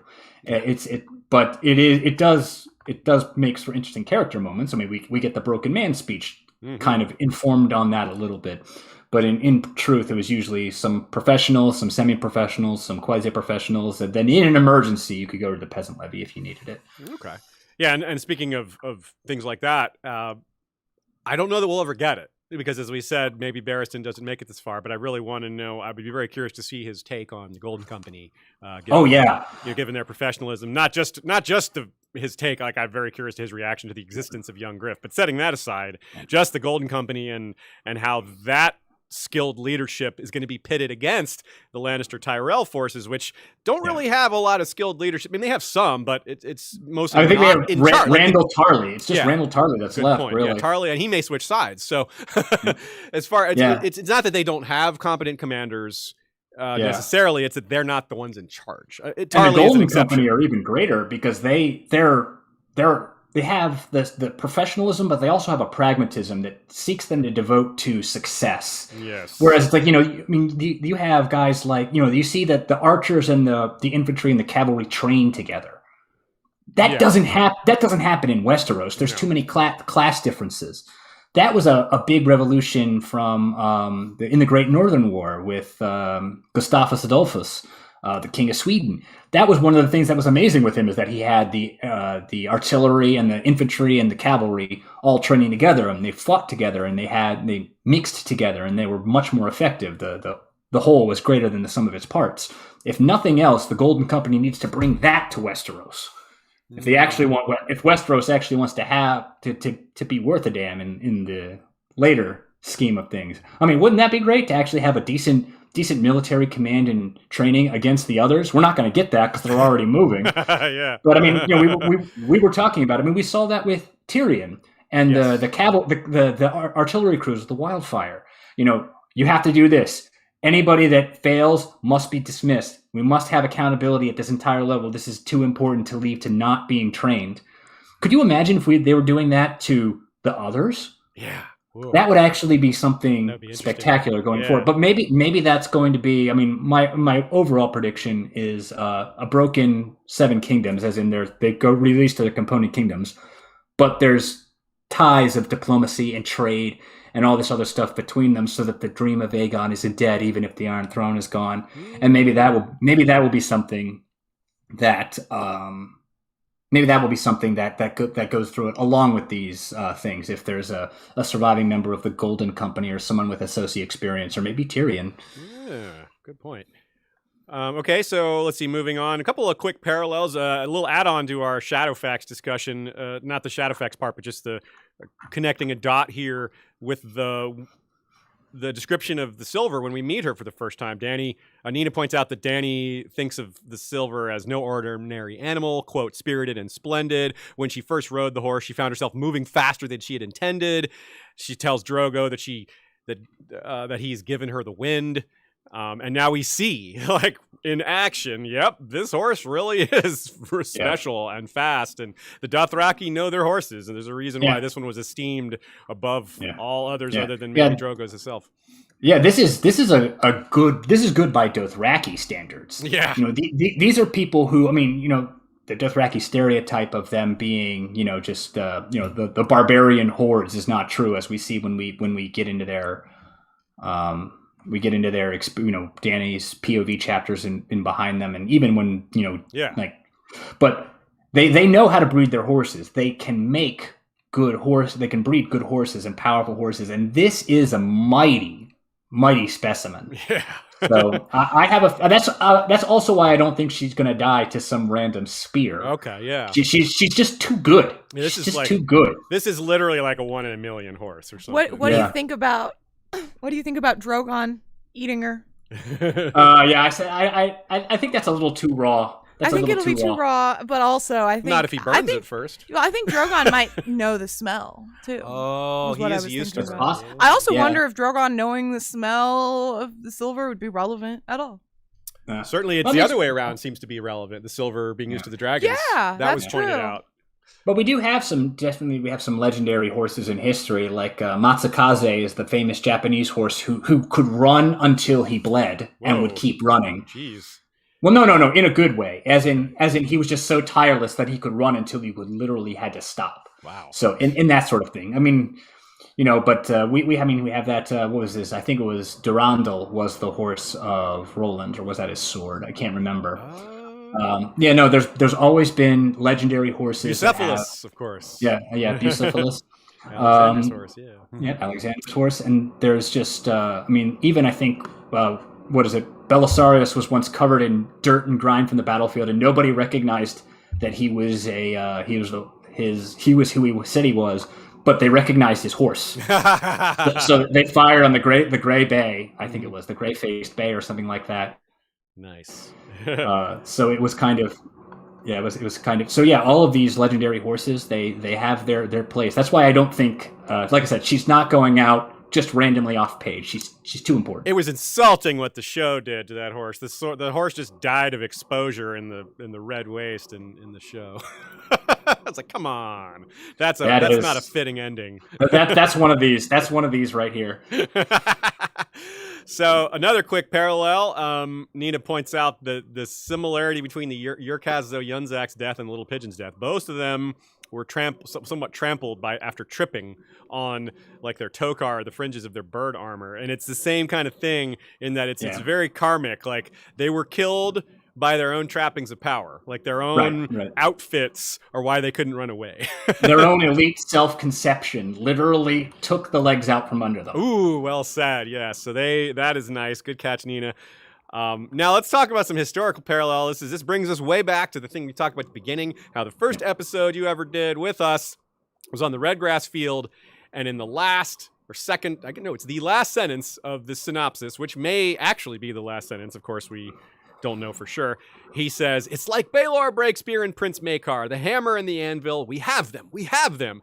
Now, so that's a reference to the Redgrass Field. Baelor Breakspear leading was the hammer, Maekar the anvil. They were brothers, and this was the end of the battle. Basically, Daemon had already been killed at this point, so it was kind of already going badly because of that for the Blackfire side. But I can't help but notice that a key moment in the Redgrass Field was Bittersteel's mad charge at Bloodraven, who he didn't kill, but took out his eye and recovered the sword Blackfire. Yep. And it's kind of, to me, it reminds me of the famous charge here by Barristan. We have bird people in both cases. Bloodraven in his raven's teeth.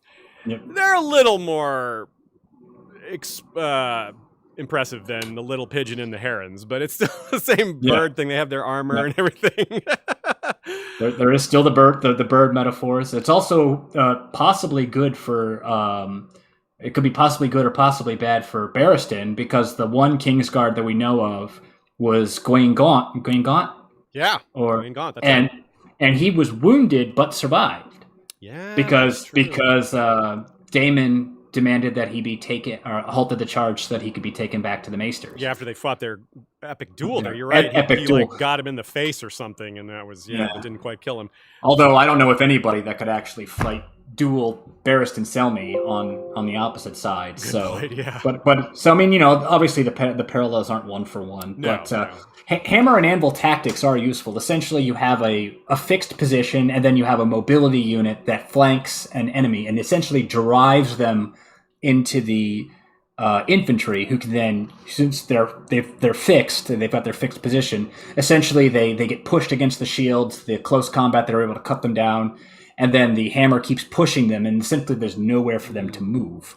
So hammer and anvil tactics are common. I mean, it's one of the big advantages of having an infantry and mobility is that you can pin one against the other, and it's useful when you have a numerical advantage. I mean, but we have it's good. It's like, it's accidental tactics, but again, you can see because Barristan didn't plan on the Ironborn being there, but once he sees that they're there, he immediately says, "Okay, this is what we're going to do." Another reference to Barristan actually having the tactical chops of being an actual battlefield leader. Mm-hmm. Right on. Well said. So also, and a couple other just small parallels, minor parallels here related to the red grass field. Barristan's objective, he'd make sure everyone knows one of their goals, one of the most important things they can do, each individual unit, is kill the slavers, free the slaves, because partly that just undermines their entire army, because the slaves aren't loyal to the slavers. They may switch sides. We express that as sort of a inverse parallel to how the others work. If the others kill one of your men, they take him and make him a soldier to go against you. Barristan has the ability to do that here. Every slave he frees is a potential soldier for their side. So it's more than just killing one. Yeah, exactly. Just something like that. Even if it just neutralizes them, but they may actually join, which is... But even if they're a support unit, even if they may not be able to fight, but they can repair equipment, they can do all sorts of stuff. I mean, they say. I mean, even in the modern military, I think it's like anywhere from 75 to 200 support staff for one soldier, for one actual infantry soldier. So, and continuing here. Sorry, I didn't mean to. No, that's good. No, that's good. That was a great point. But I'll just continuing with this same thought. Daemon, maybe we're leaning into what we saw with what we're trying to guess at with Barristan, and how Daemon was unbeatable until someone killed him from afar with arrows. That's sort of what Barristan sees as like feather as many of the slavers. You can't shoot them from afar. This also relates to the death of Fireball the day before the battle, which was a huge loss for the Blackfire side. And it shows that killing the important leaders can really, cut the head off the snake concept. Really, yeah. Since seeing Barristan is, like you said, it's like you can't. It's hard for you to imagine a single guy who could beat Barristan in one-on-one combat on either side. So maybe that's what we're leading up to here. He can't be beaten in combat, but treachery. You can get him with treachery. You can stab him in the back. That's the way that he has to be removed, because one-on-one, it's never going to happen. Yeah. So, and also like the Red Grass Field, yes, it was a decisive battle, like this one will probably be, but it wasn't over after that. The Yunkish were done, are going to be done probably, and maybe, for a while the Blackfires were done, but the problems weren't over. So that's not a one-to-one relationship. It's not going to be the Yunkish that are over with, but the problems that can be explained by this battle, they're still going to exist. There's going to still be political issues that Barristan is less equipped to handle, and I don't know, that's something that we don't necessarily have answers for, but it's something to draw everyone's attention to. Do you have any comments on that? Well, I mean, for one, certainly if the Yunkish put a lot of their strength into this, I wouldn't be surprised if Yunkai collapses. Now, that doesn't necessarily mean that it's going to be anything good. I mean, as we saw with Astapor, when the council, the power void, the council was left there, then they collapsed, and then the Cleon ended up repeating the same atrocity that made the Unsullied. Yes. I wouldn't be surprised if in the weak state that was Yunkai was left, if they collapsed and another warlord takes over, or if New Gis goes expansionary. I mean, it's the same thing with Volantis. Volantis might get toppled, but if Volantis is a parallel for the Byzantine Empire, and there was a lot of slavery in the Byzantine Empire, what came next was the Ottoman Empire, and they were, if anything, an even greater enslaving power. Oof. So, just because, it's like, I love this metaphor. I wrote it, I want to say I wrote it 10 years ago or something. But I said, it's a lot like gardening. Pulling out a weed doesn't mean something good grows in its place. You could get a worse weed, yeah. Yeah, and it was I wrote it for a tabletop game that I played a long time ago, and I like that line, and it's just been with me ever since. But that's the case. It could be with Volantis and Yunkai. Just because they get toppled doesn't mean there's going to be something good. But at the same time, that's real. George R. R. Martin's. That's real. Yeah, and it's Martin's more romantic, realistic style. Yeah. As opposed to all was well. It's just not necessarily all is well, but the struggle could be real, but it's worth doing, and it's worth toppling Yunkai because of their bloody empire of sexual slavery. And even if something doesn't good grows in its place, it's worthwhile to fight that. And if something bad shows up, it's worth fighting that too. Well said, yeah. And to add to that as well, it's a really good dot connecting to a theme we've been talking about all through Valar Rereadis, which is it can always get worse. We've shown this so many times. Like that's the arc of the Starks to this point. It's just like, oh, okay, now it's gonna get better. Nope, nope. The overarching villains, it goes from Joffrey to like Ramsay to like Euron. Like that's clearly getting worse, right? And it's like you say, just because you get rid of the evil doesn't mean something more evil won't come in and replace it. But like you also said, that doesn't mean it's not worth fighting that evil. Just because you can't necessarily beat it, that doesn't mean the fight isn't worthwhile.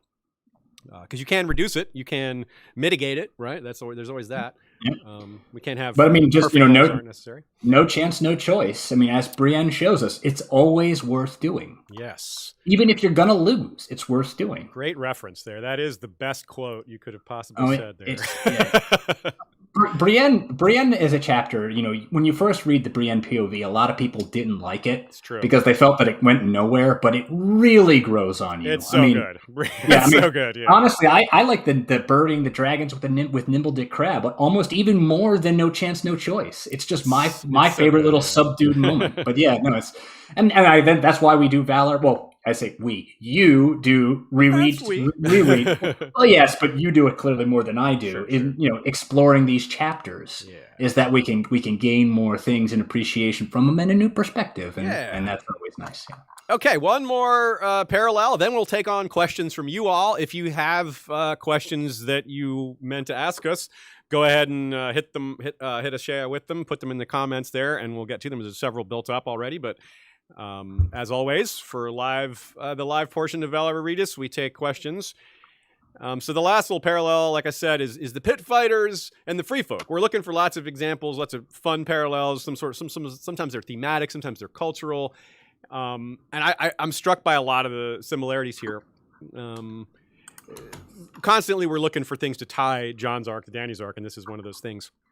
Basically, the pit fighters are very individualistic. They like glory. They're diverse culturally within that group. Like you've got guys from all over the world, and I mean guys and gals really, and their attitude is very like me versus someone. Like that's how they want it to come out, and they make a lot of noise. That's neat because Barristan told them to do that. He's like make lots of noise when you come out, and he hears them. 200 of them making noise enough for 2,000 is like, all right, good job. That's what I wanted you to do. And they're entertainers. They're showmen. So that works really well. They're good at getting attention, and they look really colorful. So that's interesting. And the free folk are kind of like that too. They're very much about individual goals. They have a cultural connection point. They all see each other as free folk, but within that group, there's a lot of infighting and differences and things like that. And of course, there's not a whole lot that's similar between, say, the people on the frozen shore as compared to like the Fens or Craster. Like those aren't really that similar, other than a few basic things. So, do you have anything to add to that? I just thought it was kind of neat. It's not necessarily a big point behind it all, but I just think it's cool. It is good, and Barristan's using them right. Gladiators are, well, for one, I mean, you could see the equipment with the gladiators. I mean, you have one woman who's going essentially topless, which is going to be really bad if a python's not going to stop an arrow. She'd be sad if she lost her python too. I would be sad too. That python didn't deserve that. But gladiators aren't really. They understand war and they understand weapons, so they do have some training, but they're typically trained either on one-on-one battle or they're trained in small units. They don't really have as much experience in large-scale formations that we see. I mean, there have been some games in Roman times where they've even had naval engagements where they flood the arena and things like that. But I didn't really see that in these kind of gladiatorial games. I really saw them more as small units, maybe no more than 4 or 5 per. Mm-hmm. We saw with the farce with Tyrion and Penny and stuff like that. Yeah. So using them as intimidation to help bring, again, that Phobos, as we were talking about before, is a good use for them. And again, that goes back to Barristan knowing what he's doing. And he doesn't really have experience with that. But I mean, I'm reminded, I think, of the Battle of... I can't remember the name of it. It was the first battle that I ever did for To Wage War. It was a Revolutionary War battle. By the way, yeah, shout out to Jim's podcast, Two Wage War, lesser known battles, like stuff that you've probably never heard of. I used to be a war buff, and I heard of like almost none of these battles. So Cowpens was the one. Well, I don't do it anymore, sadly. I just got really discouraged with just having to. Well, the episodes are still out there, right? Yes, they're still out there. 2H War Podcast is the YouTube channel. But the Battle of Cowpens, essentially, he had a bunch of militia. Daniel Morgan had a bunch of militia. And he just said, look, I don't want you to do everything. I want you to give me 2 fires and then you're home. And so his militia fired twice and then retreated behind a hillock. And then they actually thought that they were retreating. And then he actually charged into his actual regulars, Daniel Morgan's actual regulars, who were able to do that. And then they actually were able to bring the cavalry and the militia around from the hillock and hit the British, and they were able to essentially win a commanding battle in about 1 hour. This was in Carolina, in Western Carolina, near the Appalachian Mountains. It's a phenomenal battle, and I really liked it. But that's what I see with Barristan, is that he says, well, I understand what I can use. These guys are not trained soldiers, but I can use them. Mm-hmm. And he picks it up very quickly. Figures out the best way to use them, yeah. Yeah, so not only it's a lot like Robb Stark in that way, where you can tell he very clearly has a military-oriented and analytical mind, even if in his previous chapters we just saw him getting played like a fiddle. Right. Nice. Okay, so one other thing about Barristan, the Redgrass Field, I neglected to mention. It's kind of neat, is maybe a clue about what side the Selmies fought. You would think the Selmies fought for the Blackfires because most of the Marchers did, but we don't know for sure. And we even know, we have that quote from Barristan's great-grandfather, not a direct quote, where Barristan thinks how he'd be horrified to learn that he was working with Dornish, you know, like when he works with Archibald and Garrus, he's like, well, you're going to negotiate with them? He's like, my grandsire would have hated this. So, or his great grandsire, whichever one he thinks of. Nina and I are trying to figure out where Harvest Hall is even. It's not on the map. All we know is it's in the Marches, so we don't know exactly. That didn't help us. But it might be a clue because he's positive. He's like, it's like Baelor and Maekar. Now, if his family had fought for the Blackfires, he might not be so excited about Baelor and Maekar winning because that's the other side. But if they were loyalists, which we originally thought would be the less likely possibility, then it makes sense that he would be excited about that memory. But it could just be like, oh, that was a really good decisive. He could just it could win. Yeah. Appreciate the strategy and all that. It could just be, it's also, it's a storybook victory. Yeah. And you have to remember, it's also, there's a lot of distance between. Yeah, it's been many generations. Yeah, it's been, so I think it's just probably, it's like, wow, this is an actual real life historical thing, a great moment in history that's playing out in front of me and I'm a part of it. Yeah, I think that's. Yeah, and Barristan slew Maelys, who was a Blackfire descendant, so that's not clearly he's not like super Blackfire guy if he's killing a Blackfire descendant. Yeah, yeah. I mean, let's be honest. I mean, Barristan's an old man, but there can be a little bit of story. Little kid going, "Oh my God, I'm a part of history." Yeah. I really that's what I got from that. I mean, Barristan's too solemn to really keep bring his inner child out, but he might have a little bit inside. That's a good observation. Yeah, seeing him get excited like that is really kind of a little unusual, but in a good way. Okay, here's some questions from folks here. Just a few. Guilty Undertaker says, was the Red Grass Field always called that, or was it just the grass field and renamed after all the blood was spilled? Yes and no. It wasn't called the grass field as far as we know, but it was renamed Red Grass Field after. We don't know what its name was. It may not have even had a name. Yeah. We've tried. We don't even know where it was. Yeah, we've tried to figure out where it was, and we have some good guesses. We think it was southwest of King's Landing because if you look at the terrain map, it's the only area that has hills nearby. Yeah. The nearby King's Landing, and we know it was close to King's Landing, and we know the Bloodraven fired atop the Weeping Ridge, which that's maybe there's got to be some hills. But it's entirely possible that it's just a localized height. Exactly. So it could easily just be a 50-foot ridge or something. Totally like agree. That. That's why it has to remain a guess and just maybe a best guess, but still definitely just a guess. Well, if we ever get a hold of George R. R. Martin, maybe we can ask him. Yeah. Question from one of the many filed away questions. Yeah, we've got a list for him. Dornish James says, just as Barristan thinks it would be convenient if Daario didn't survive the battle, there are a number of Myronese who feel the same about Barristan. That's true, which speaks to this plotting and like if he becomes even more of a hero and that gives him even more clout that his enemies or his people who maybe aren't his enemies but see him as an obstacle, they wouldn't scruple to take him out. Hari Krishnan says, I love Barristan, but I also feel terrible for the poor Herons. That is the most disturbing thing about this battle. We were supposed to cheer on as the anti-slavery faction slaughters slaves. Yeah, it is sad. Like that's why he says he wants to save as many as he can and free as many of them as he can, but there's no way to not kill some of them. You can't save them all. Yeah, that's something that's a really good point, actually, because Dany has struggled with that. She has this attitude where I have to try to save them all, but she knows she can't. She has to try to get around that. She has to talk herself to a more rational framework because it really hurts her. Like she's like, I really want to save every single one of them, but it's just so unrealistic. It's so impossible. Like, no, of course you can't save them all. And she has to figure out a way to not let that, she has to accept that. And that's difficult too, though. Yeah, as Hari Krishnan here points out, it's really hard to accept innocent deaths, but that is the way of it. Yeah, no, it really is. Mel Draghart. Speaking of battles, am I the only one who feels Battle of Fire will be very similar to Battle of Vienna with Dothraki in the Hussars role? Well, I don't know the Battle of Vienna very well. I'm hoping you do, Jim. What's yeah. So the Battle of Vienna was basically the Ottoman invasion into Europe. One of the many Ottoman invasions into Europe. I believe it was Mustafa Pasha leading basically just to try and take Vienna, because that was essentially after Hungary. Essentially, after Hungary fell to the Ottomans, that was kind of the gateway to Eastern Europe, was Vienna. Basically, if there's ever going to be any sort of regional command center for Europeans, it would be in Vienna. And they eventually failed to take it in the charge of the famed winged hussars. And the king of Poland was the one who led the relief forces with these winged hussars. I believe his name was Jan III, I believe was his name. I don't think so. I think the Dothraki are too far away. Okay. I think if there is a Hussar role, it's going to be taken by the Ironborn. Oh, okay. I mean, and that is a mobility unit. It's a little different, but no, very good reference though. I mean, what do you call it? It's you're after my own heart, Mel.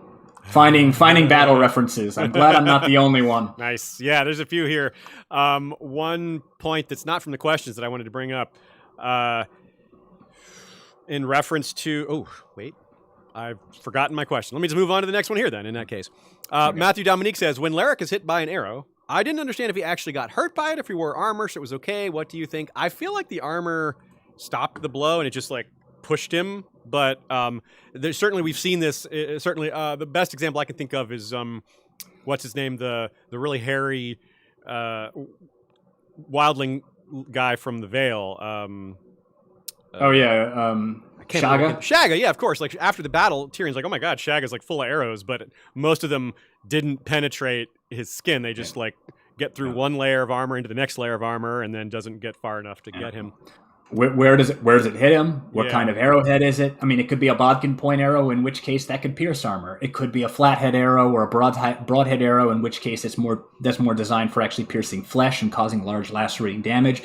In which case it wouldn't penetrate the armor probably. What type of armor is Larrick wearing? Yeah. I mean, how good is it? We don't know. It's probably not a really, really bad wound, or he probably wouldn't have been able to keep going. But he may have. It may be a flesh wound. Or it's entirely possible infection could sit in later. But But I don't think so. If only because maybe Barristan would have said something if he had actually been really bad. Okay. I mean, but we don't even have we have a synopsis. We have whatever was. So I mean, I don't know, but that is a great segue to something Joe wrote here. He said, this will have been a very hard, bloody chapter, probably much more so than the summary itself is getting across. That will probably help explain Barristan's relief and expand on his anxiety when he sees those ships for the first time. He's like, oh my God, the Volantines. And he's like, oh my God, the Ironborn. Wait, they're on our side. Like, that roller coaster of emotions is something that George is going to probably do a fantastic job with, because he's so good at that. The synopsis doesn't get that across, so it's something that I think it's a good point by Joe to bring our attention to that. Is when we read the full chapter, it's probably going to be way more intense, even though we know what's going to happen, because just George is so good at that. And of course, there will be a few things that we don't know is going to happen. There's going to be a few surprises, probably. Dornish Dame says, Barristan tells Dany he's squired for Lord Swan. Maybe the Selmies are sworn to Stonehelm.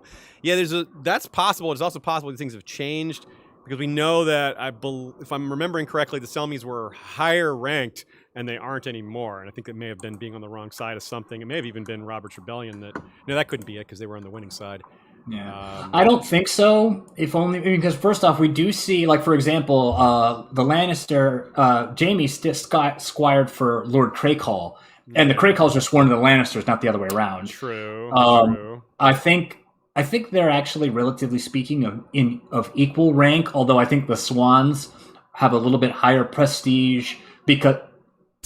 I would say they are not the same rank because House Selmy are landed knights, whereas House Swan, they're primary noble houses. And that's what I was saying about maybe them losing that rank, because I think they may have been a primary noble house and aren't anymore. Yeah, that's true. Because I think there's references to them being more powerful in the past. Oh, you're right. That was a semi-canon source. That's why I didn't. But no. It's possible, but it's also possible that they're just they're actually just sworn to the Baratheons themselves. Yeah. It's like the Knight of Nine Stars.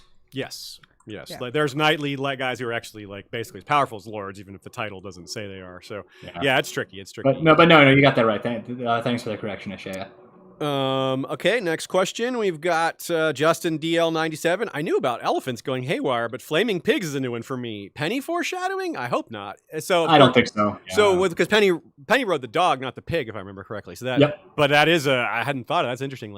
I don't suppose Tyrion will either. I don't think so. I don't think we've ever actually seen any war pigs or anything like that in this thing. That's just more of just one of those weird things that happens throughout history. I mean, I remember, I think it was in Edessa, to stop a war elephant, they just hung a pig off the ground. So where its hooves were just off the ground. Whoa. So it started to squeal, and the squeal disoriented the elephant and it fell off of a cliff. I wonder how they figured that out in the first place. Let's try a pig squealing. Maybe that'll stop an elephant. It is a good question. My guess is that they were bringing the elephants out through the stables probably or something like that. Yeah, probably by accident. But by that time, I do believe they knew that pig squeals really upset elephants. So, because that was known in the Roman times, and this was after the Roman times. So if they were well read on their history, but still, that's really funny. It's like, hey, there's an elephant got to batter down our gates. Let's hang this pig off the ground. That'll solve our problem. That'll do it. Yeah, so many problems can be solved by hanging a pig a few inches off the ground. If I had a nickel. I hope they didn't slaughter that pig for meat afterwards. I think that pig needs to get the Wilbur from Charlotte's Web Seriously, treatment. You drove off elephants? That's a hero pig. And it went through the suffering too. So yeah, you better not eat that pig. So that pig is gonna save Penny or Tyrion's life. It's gonna squeal when an elephant comes up to them. Get Elephant's away. gonna run off. If George R.R. Martin did that, I would give him a high five at the next conference if I ever see him.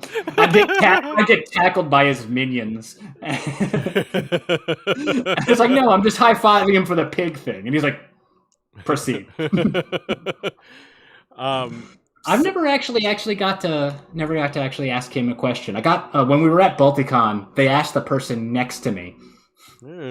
Well, you may have a chance if you come to DisCon. I don't know if everyone's aware of this yet, but DisCon is WorldCon, and WorldCon has resolved the problem of its timing versus COVID by moving to December. So that's a challenge for some people because it's just Christmas week. So that some people just can't do that. Yeah, it'll be December 17th. So it's not actually Christmas week. It's December 15th to 19th. So it's not actually on Christmas. So yeah, I misspoke. It's actually depends on where it is. The issue is that multiple people have December trips. That's down the street from me. Yeah, so you should be able to make that, right? DC. So yeah. I should be able to. So, yes, that shouldn't be a problem. Washington, D.C., December 15th to 19th, 2021. You should look into getting an attending membership if you're listening to this and you think you can go. You have plenty of time to plan accordingly, but I highly recommend it. George will be there. If it's safe enough for us to attend, George will be there. Yeah, and George, as we've said several times, is very generous with his time. He signs book. He's great at signings. He'll sign everything. He'll if it goes over, he waits till people are done.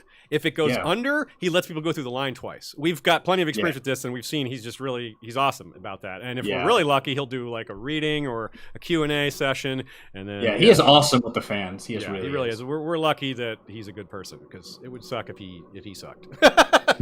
we would hate having that sort of conflict in a fandom where the creator probably the community wouldn't be as good too. That's true. So it all kind of. So if he sucked, we probably wouldn't be doing this. You're right. It's a very important trickle down effect, or maybe it's not even a trickle down effect. It's an important core. Of the whole thing. Direct correlation. Correlation. So I still couldn't think of what last question I had. So I guess we'll just have to tackle that some other time, perhaps. Check the message boards, etc.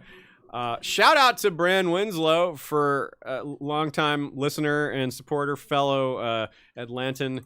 He, or former fellow Atlantan. Yeah, I was gonna say. Yeah, but he helped us out with some of our technical stuff. I mean, you could probably explain it better than me, Yes, Shaya. I can. I have well, for one, you can tell that I am able to speak when we have a guest, and I can. I was muted right there. Amazing. I couldn't do that before. So now I am able to use the mixer and the interface together, and it sounds wonderful, and it's all because of him. So everybody give applause to Brandon Winslow, Brand the Builder, and we will have more. I will be singing his praises probably every week for a little while. And speaking of audio stuff, if you are wanting to participate or have participated in our Winds of Winter chapter audio project, please let us know. You can email us, you can message us on Patreon, you can message us on Facebook, Twitter, pretty much any of the places we interact. You can ask us questions. The main place where it's being discussed is on the Discord. That's where we have a channel just for that. And the Victorian chapter is already out, as a lot of you have heard already. The Mercy chapter is getting close. Jim here is going to be part of one of them, at least one of them. And we've got lots of cool voices that are going to be participating. It's super fun. You guys are going to be surprised with some of the voices that pop up here and there. There's some really neat surprises as to who's contributed a line here and there. And I can't wait to see both y'all's reactions to these surprises and to just the chapters in general, because the first one was so fun. So, yeah. Well, thanks for coming, Jim. It was awesome having you. This episode flowed really well. We bounced ideas off of each other really well. It almost didn't feel like 2 hours. Really well. Yeah. So really appreciate you coming on. We'll definitely have to have you again soon, and I look forward to conventions where we can do panels together as well. Absolutely, 100%. Can I say, Aziz, you just said you guys complimented each other really well. Well, you complimented each other really well right there on your complimenting. We both compliment with an I and with an E. Meta. We do love the wordplay around here, so that's fair. Yes, I know you love those puns. We can. Every time he makes a bad pun, I always do some sort of tweet where I'm like I retweet where I'm like, just stop. Yeah, he tries to cancel me every time. It never works, but it's worth. It's just like all these other things. It's worth the effort, even though you know it won't work. It is worth the effort to no choice. Try to ban you from the internet, even if only for 5 seconds. Yep. So this episode, we referred to a few of our other past episodes, mostly the Blackfire series. The Redgrass Field episode in particular we referred to, but really it's hard to refer to just one episode in that series without referring to all of them. So highly recommend checking them out. If you haven't, it's at the beginning of our feed these days. We rearranged our podcast feed, which is a neat thing that we're able to do these days. It's one of the fun things that's changed in the podcast world that wasn't a thing before. So we rearranged everything. If you go to the beginning of our feed, it starts with episode 1 of the Blackfire Rebellions, and it just goes all the way through. So that's pretty cool. Also relevant, perhaps, our White Cloak turned is still white. We didn't really get into those topics, but it is a Barristan episode. So that's relevant. Same with our Serwyn of the Mirror Shield episode, similar related topics and things like that. Is there anything you want to shout out here at the end, Jim? Oh, no. I mean, I've been having fun. I started Twitch now, so if you want to watch me murder Yolkboy and Aziz in Among Us. That's true. We've been playing Among Us. That has been fun. Yeah, the Radio Westeros Discord, we played with them just 2 days ago, so that was fun. Yeah. I'm on Twitch and I stream those. So if you want to go and watch, like I said, if you want to watch me be a terrible imposter, or I also play Paradox games and other RPGs and stuff like that on there. Yeah. So you can find me there. That's the same as my Twitter handle, JM_SLAL. So JM, something like a lawyer. Otherwise, I'm always happy to answer questions on about the series, about writing, about history, about world building. I think I actually do a lot. I think I even actually do more writing and world building history questions than I do series question these days, because we're really mining the source material dry. Well, I am. You guys aren't. You guys still have plenty of content to go. That just means you're better. That just means you're better than me. There's one. Oh, go ahead. Less specialized. Less specialized. That is true. There is actually a question here I missed. Someone asked about, you mentioned the Battle of Ice and the Nevsky connection. That's a perfect example of something that you're very good at, you're very good at drawing people's attention to the source material of where George's inspiration for some of these battles came from. And give us a quick 1 minute on that one. So Alexander Nevsky essentially was fighting the Teutonic Knights. These were the Ruths, and they were fighting the Teutonic Knights. And the story behind Alexander Nevsky was that he lured the Teutonic Knights onto an ice field where their heavy horses and armor broke the ice and they fell through. Now, this is probably not true. This probably didn't happen that way. They did, however, beat the Teutonic Knights, and then this just sort of became the myth. And in a way, actually, this is something I've talked about several times.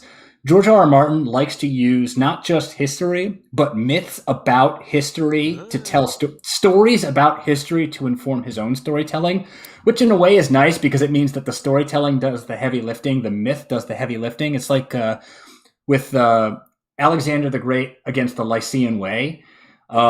Is exaggerated over what he actually did, which was impressive, but not as impressive as the stories made it out to be. Yeah. But that's when you hear about Robb Stark using the Goat Path, Daeron the First bypassing the Dornish Towers. That's the actual historical inspiration, is Alexander the Great and the Lycian Way.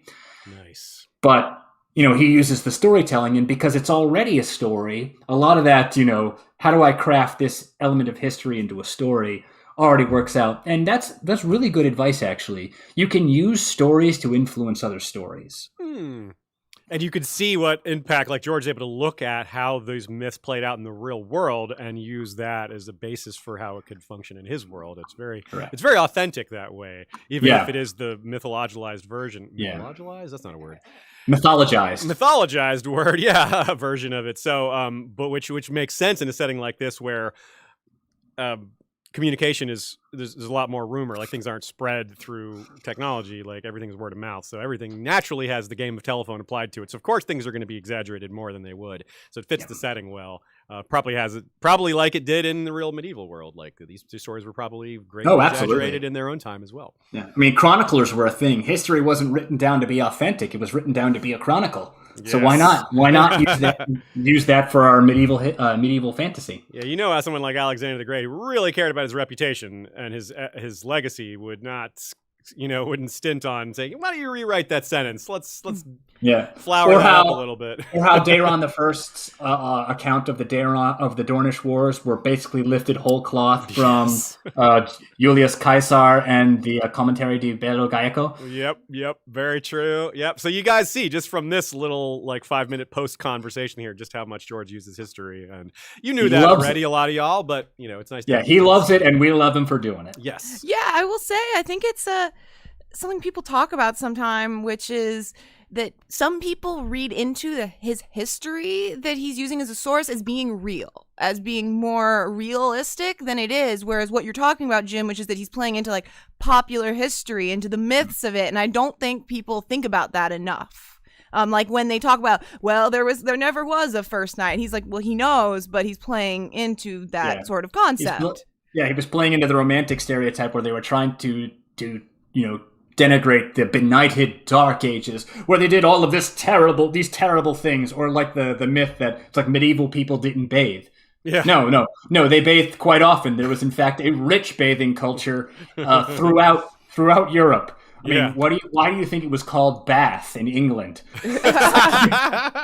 Yeah, and Vikings were big on combing their hair. It's like, yeah, there's all these weird things that just like, really? You know, like, yeah, actually, we've just been misled on some of these basic details. But the popular conceptions have power too. Yes, so that's true. And George is very aware of that. It's very true. Very it wouldn't be realistic if these exaggerations didn't exist within his world, because that's very human to do that. Yeah, that's very human to do. So, Cool. But yeah, this was a lot of fun. I'm glad I was able to be here. Like I said, the time just flew by. Hopefully everybody enjoyed it. Hope so too.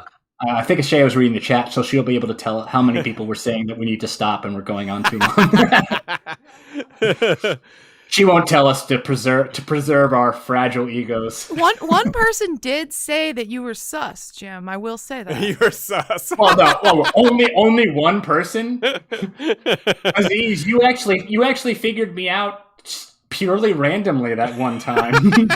I said it was Jim. You just said it was Jim because we were all voting you out. Yep. You just got to. But you were right. You got to save. I had to save myself somehow, right? You'll do anything to survive. That's another thing, right? even when it's not real. Yeah. All right. Well, that was good though. That was. So thanks everyone. Thanks to Ashaya for running everything. Thanks to History of Westeros mods for keeping things all straight over on our Facebook group. Thanks to the people who hang out on Flick and Slack and Discord as well.